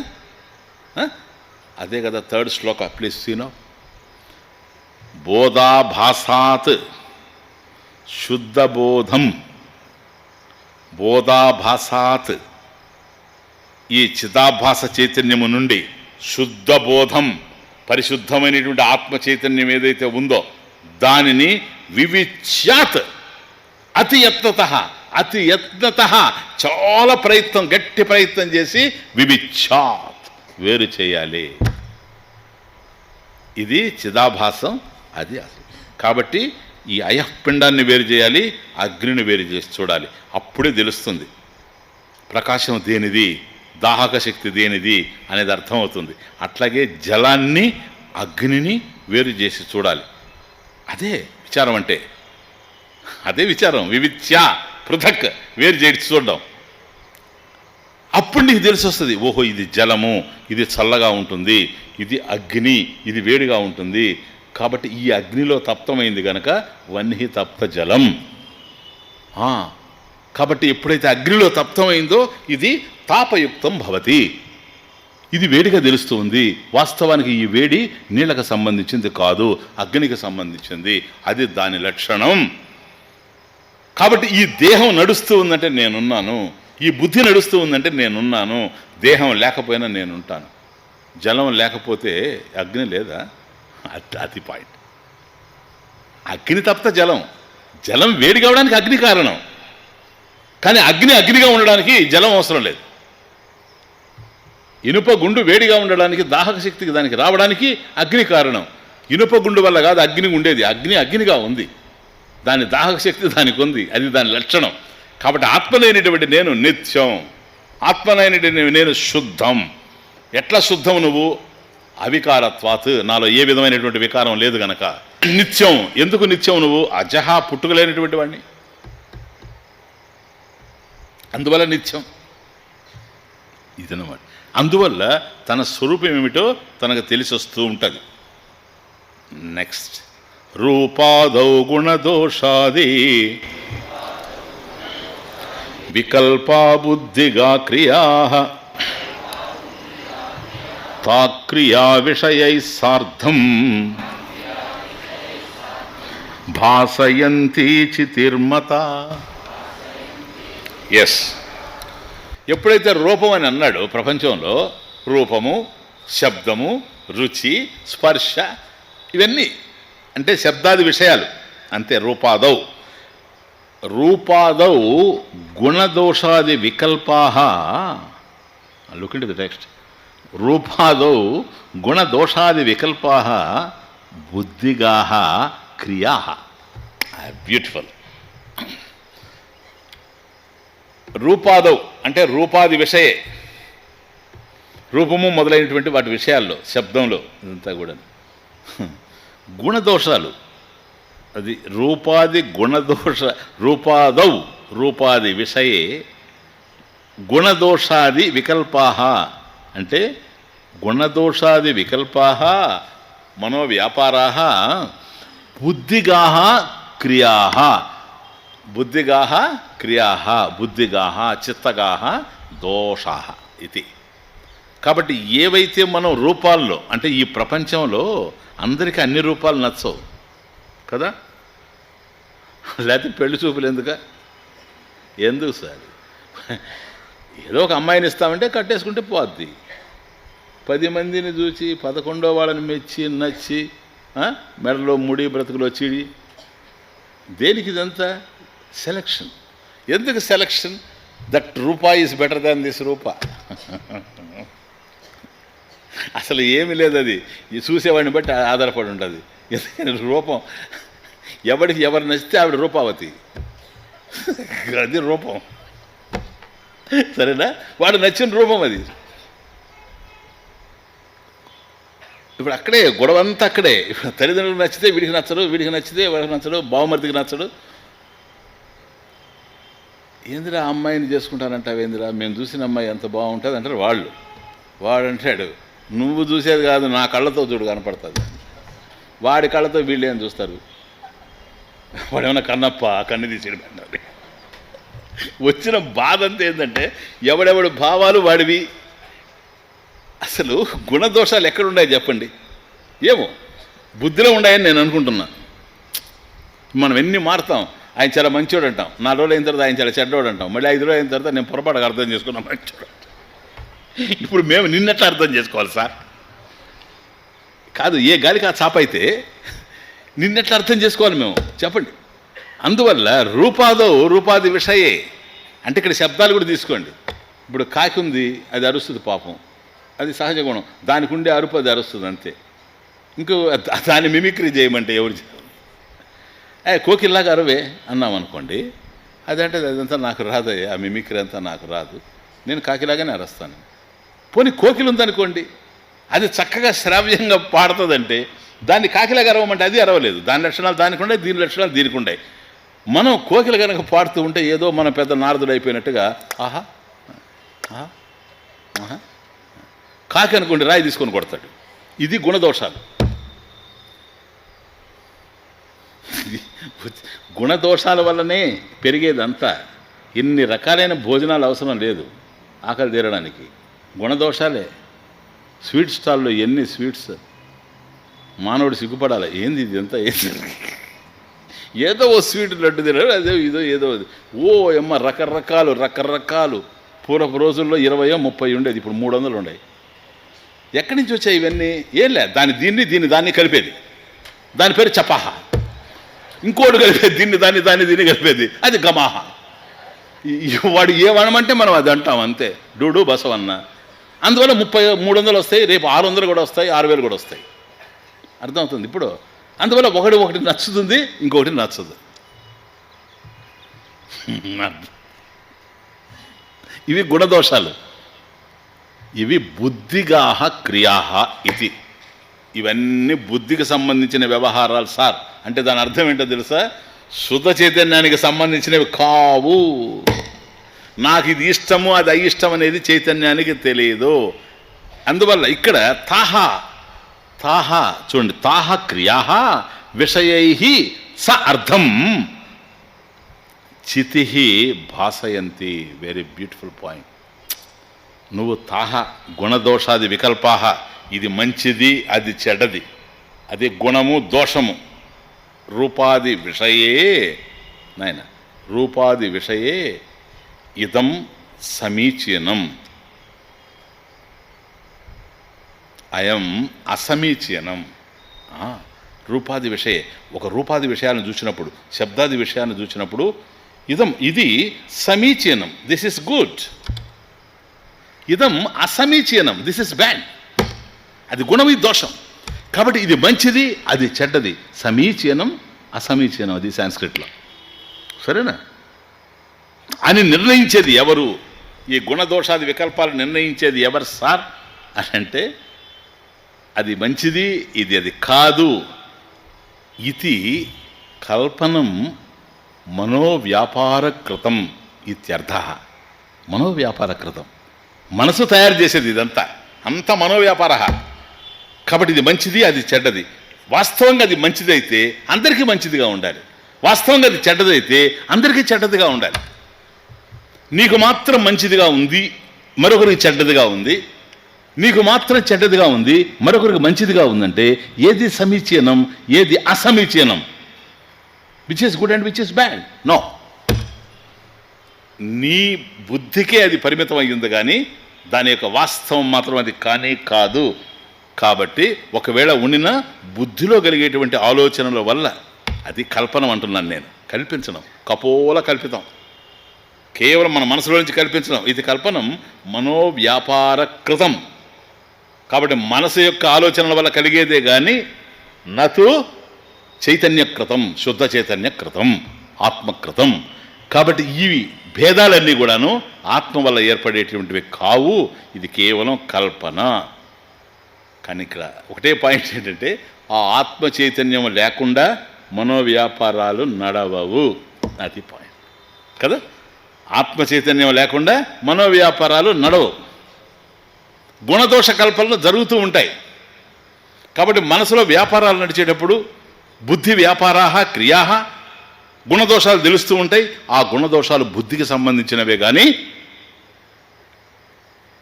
చైతన్యానికి సంబంధించినవి కావు. చైతన్యం ప్రకాశిస్తుంటేనే బుద్ధి ప్రకాశిస్తూ ఉంది, బుద్ధి ప్రకాశిస్తూ ఉంటేనే గుణదోషాలు తెలుస్తూ ఉన్నాయి. గుణదోషాలు లేకపోయినా బుద్ధి ఉంటుంది, బుద్ధి లేకపోయినా చైతన్యం ఉంటుంది. This is the order. ఇది అండర్స్టాండ్ చేసుకోవాల్సింది. కాబట్టి ఎప్పుడూ ఉండేటువంటిది చైతన్యం. అవి ఏవైతే లేకుండా పోతున్నాయో అవి దీని లక్షణాలు అయ్యేందుకు అవకాశం లేదు. రూపాశ్చ గుణదోషాభ్యాం వివిక్తా కేవలాచితి సౌవానువర్తతే రూప రసాదీనాం వికల్పనే. అదే రూపాహ చ గుణదోషాభ్యాం కేవల చితి, చితి అంటే చైతన్యం, కేవల చితి శుద్ధ చైతన్యం, సాక్షి చైతన్యం, వివిక్త, వివిక్త భిన్న, అనేక, అది వేరుగా ఉంది. కాబట్టి ఈ రూపాల నుండి, గుణదోషాల నుండి శుద్ధ చైతన్యం ఏదైతే ఉందో బాగా అర్థం చేసుకోండి. క్లారిటీ ఉంది, క్లియర్గానే అర్థమవుతుంది నాకు. ఆ శుద్ధ చైతన్యం ఏదైతే బుద్ధిని ప్రకాశింపజేస్తూ ఉందో, బుద్ధిలో కదిలే ఆలోచనలను ప్రకాశింపజేస్తూ ఉందో, ఈ ఆలోచనలో ఏర్పడేటువంటి గుణదోషాలు వాటిని ప్రకాశింపజేస్తూ ఉందో, వాస్తవానికి వాటిని ప్రకాశింపజేస్తూ ఉంది గనక ప్రకాశింపచేసేది ప్రకాశింపబడే వాటికన్నా భిన్నమైంది, అంతే కదా. ప్రకాశ్యం అవి, భాస్యం ఇది భాసక, ఇది ప్రకాశింపజేస్తూ ఉంది, అవి ప్రకాశింపబడుతూ ఉన్నాయి. యావత్ ప్రపంచాన్ని సూర్యుడు ప్రకాశింపజేస్తున్నాడంటే ప్రపంచం కన్నా సూర్యుడు భిన్నంగా ఉన్నాడని అర్థం. ఒక చీకటి గదిలో నువ్వు ల్యాంప్ పెట్టావు అని అంటే ఆ దీపం చీకటి గదిని వెలిగిస్తూ ఉందంటే, ప్రకాశింపజేస్తూ ఉందన్నప్పుడు ఆ గదిని ప్రకాశింపజేసేటువంటి దీపం ఏదైతే ఉందో ఈ దీపం గది కన్నా వేరుగా ఉందని అర్థం. కాబట్టి బుద్ధిని, బుద్ధిలో ఉండే ఆలోచనల్ని, ఆలోచనలకు తెలిసేటువంటి గుణదోషాలని, వీటినన్నిటి ఏ చైతన్యం అయితే ప్రకాశింపజేస్తూ ఉందో, ఏ సాక్షి చైతన్యం, ఏ శుద్ధ చైతన్యం, ఏ ఆత్మ చైతన్యం ప్రకాశింపజేస్తూ ఉందో అటువంటి ఆత్మ దీని నుండి విడిపడిపోయి ఉంది, వాటికన్నా వేరుగా ఉంది. ఒక్క పాయింట్ కదా. సెకండ్ చూడండి, సౌవానువర్తతే రూపరసాదీనాం వికల్పనే. సౌవానువర్తతే, సౌవ అనువర్తతే, సౌవ స ఏవా, స ఏవా చితి, అది సౌవ అనువర్తతే.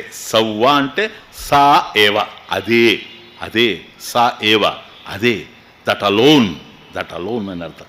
స ఏవ రూపరసాదీనాం వికల్పనే అనువర్తతే. అయితే ఈ రూపాలు రసాలు మనకు తెలుస్తూ ఉన్నాయి కదా. రూపాదవ్ అన్నాడు కనుక రసం అన్నాడు అంతే. రూపాదవ్ అన్నప్పుడు శబ్దాది విషయాలు, రసం కూడా అందులో ఉంది కనుక రుచి.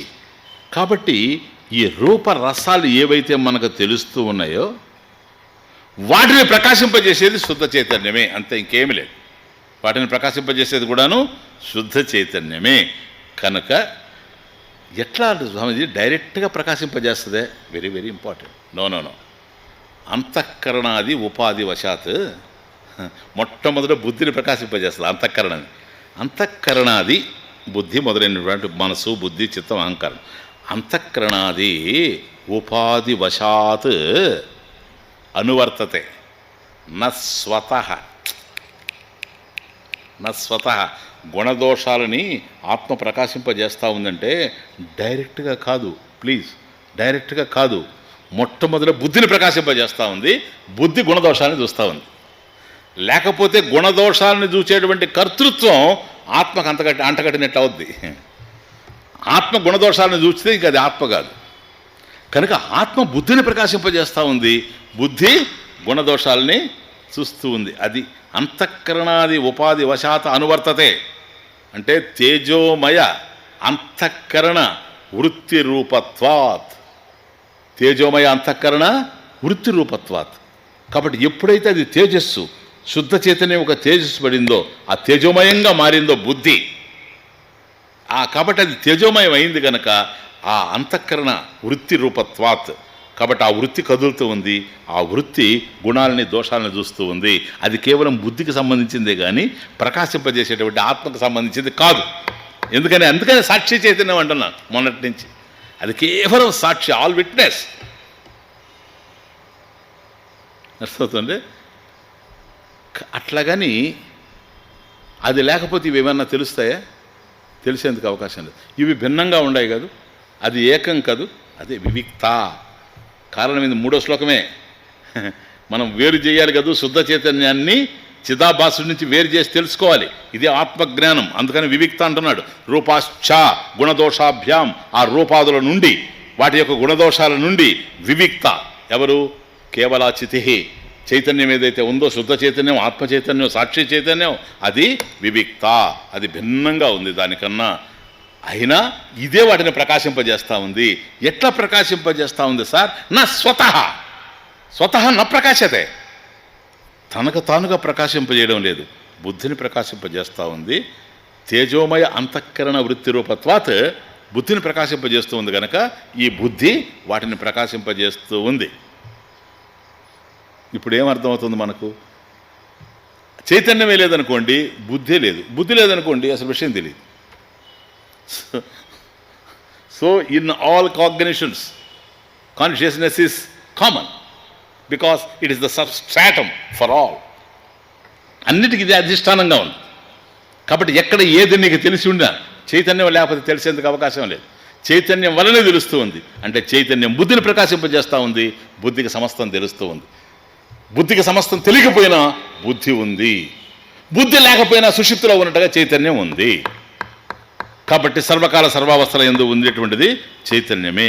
దానికన్నా అన్యంగా రెండవది ఉండేందుకు అవకాశమే లేదు కనుక ఇవి భిన్నంగా తెలుస్తూ ఉండినా ఏకమైనటువంటి చైతన్యానికి అన్యంగా ఏది ఉండేందుకు అవకాశం లేదు. కనుక మనం ఏమని తెలుసుకోవాలి? ఇప్పుడు కీలకమైన విషయం ఒక్కటే వినండి. బుద్ధి ఎవరు స్వామీజీ? చైతన్యమే. బుద్ధి ఆత్మే. బుద్ధి ఆత్మ. అవును అవును, కానీ ఆత్మ బుద్ధి కాదు. ది పాయింట్, కీలకం. ఇది అర్థం కాక సంవత్సరాలు పోయినాయి నాకు. బాగా అర్థం చేసుకో. కీలకమైన విషయం, అద్వైతంలో కీలకమైన విషయం. ఇది అర్థం కాకపోతే ఇంకా అద్వైతం అర్థమే కాదు. జగత్తు ఏంటి? జగత్తు కూడా బ్రహ్మమే, కానీ బ్రహ్మం జగత్తు కాదు.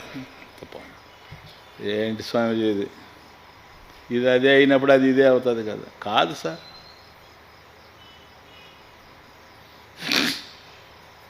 బిఈజ్ ఏ సార్.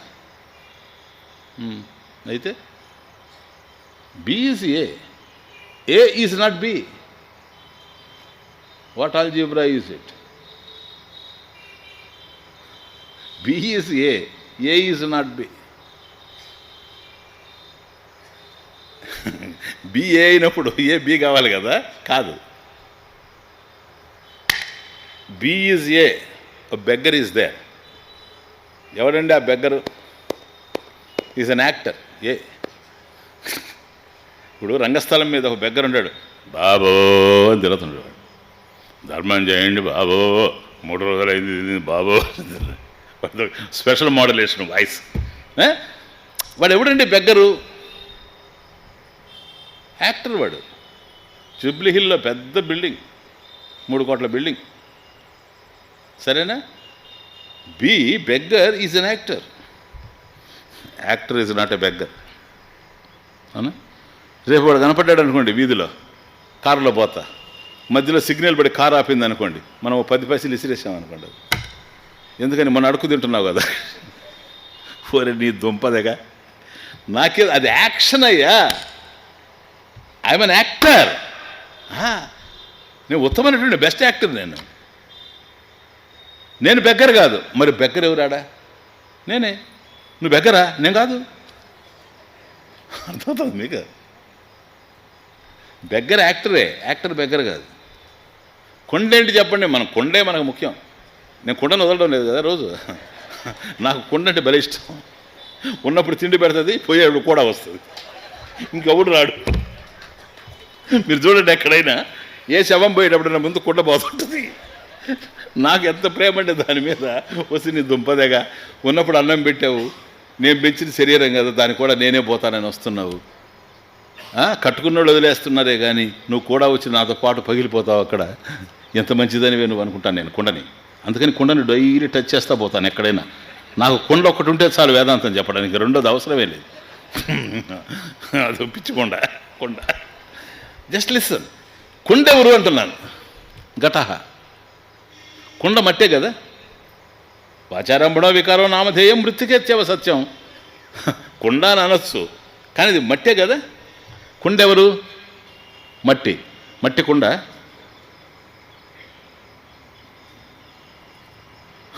మట్టిని అడ్జెక్టివ్ చేయబాకండి, మట్టి కొండ అని కాదు చెప్పేది. కుండ ఏదైతే ఉందో కుండ మట్టే కదా. మట్టిని తీసుకొచ్చి కుండ అంటారా మీరు? అంత మట్టి తీసుకొచ్చి స్వామీజీ ఇది ఒక కుండ అంటారా? కుండ మట్టే కానీ మట్టి మాత్రం కుండ కాదు. మట్టి తీసుకొని వచ్చి నువ్వు కుండ అన్నావు అనుకో, నేనంటే అది కూజాని. ఆయన గురుగు అంటాడు, ఆయన పెడతా అంటాడు, ఆయన మూకుడు అంటాడు, ఆయన బాణ అంటాడు. ఏం చెప్తావు చెప్పు? ముంతా మూకుడు బాణలు కుండలు, ముంతా మూకుడు బాణలు కుండలు, నామరూపాల పోకడలే. ముంతా మూకుడు బాణలు కుండలు, నామరూపాల పోకడలే. మట్టి పాత్రలకు మన్నే అండ, మట్టి పాత్రలకు మన్నే అండ, జగమంతటికి నీవే నిండా. ఎన్నో ఎన్నో రూపాలు, అన్నీ ఆరే దీపాలు. ఎన్నో ఎన్నో రూపాలు, అన్నీ ఆరే దీపాలు. మారని రూపం, ఆరని దీపం, భువిలో దివిలో నీవే సకలం. ఎన్నో ఎన్నో రూపాలు. అర్థమవుతుంది? అవి గుణదోషాలు. ఇది మనస్సు, అది బుద్ధి, ఇదం భావనలు, అహం భావన, ఎన్నున్నే ఉండని. అనేక రకాలైనటువంటి అలలు లేస్తూ ఉంటాయి. అలలన్నీ సముద్రం కన్నా భిన్నం కావు. అల ఏదో కాదు, సముద్రమే. కానీ సముద్రం మాత్రం అలా కాదు. ఇది ఇంపార్టెంట్. రూపాలకు రూపము నీవే, రూపము లేని స్వరూపము నీవే. రూపాలకు రూపము నీవే, రూపము లేని స్వరూపము నీవే. ఊరు పేరు ఉనికి ఎలా, ఊరు పేరు ఉనికి ఎలా ఊపిరి నీవై నిలిచిన వేళ ఎన్నో ఎన్నో రూపాలు అన్నీ ఆరే దీపాలు మారని రూపం ఆరని దీపం భూమిలో దివిలో నీవే సకలం ఎన్నో ఎన్నో రూపాలు. కాబట్టి ఏది ఆత్మ కన్నా అన్యంగా ఉండేందుకు అవకాశం లేదు. ఎందుకని? ఆత్మై వేదం సర్వమితి. ఈ ప్రపంచం అంతా కూడాను పరమేశ్వరుని యొక్క స్వరూపమే గనక ఆత్మ పరమాత్మ రెండు కాదు గనక ఈశావాస్యమిదగం సర్వం యత్కించ జగత్యాం జగత్ ఇదం జగత సర్వం ఈశ్వర బుద్ధ్యా ఆచ్ఛాదనీయం సర్వం కల్విదం బ్రహ్మ నేహన నాస్తికించిన రెండో వస్తువు అయ్యేందుకు అవకాశం లేదు. కాబట్టి ఏది ఉండినా అది ఆత్మే, కానీ ఆత్మ మాత్రం ఇవి కావు. This is truth. ప్లీజ్. ఓం పూర్ణమదః పూర్ణమిదం పూర్ణాత్ పూర్ణముదచ్యతే పూర్ణస్య పూర్ణమాదాయ పూర్ణమేవావశిష్యతే. ఓం శాంతి శాంతి.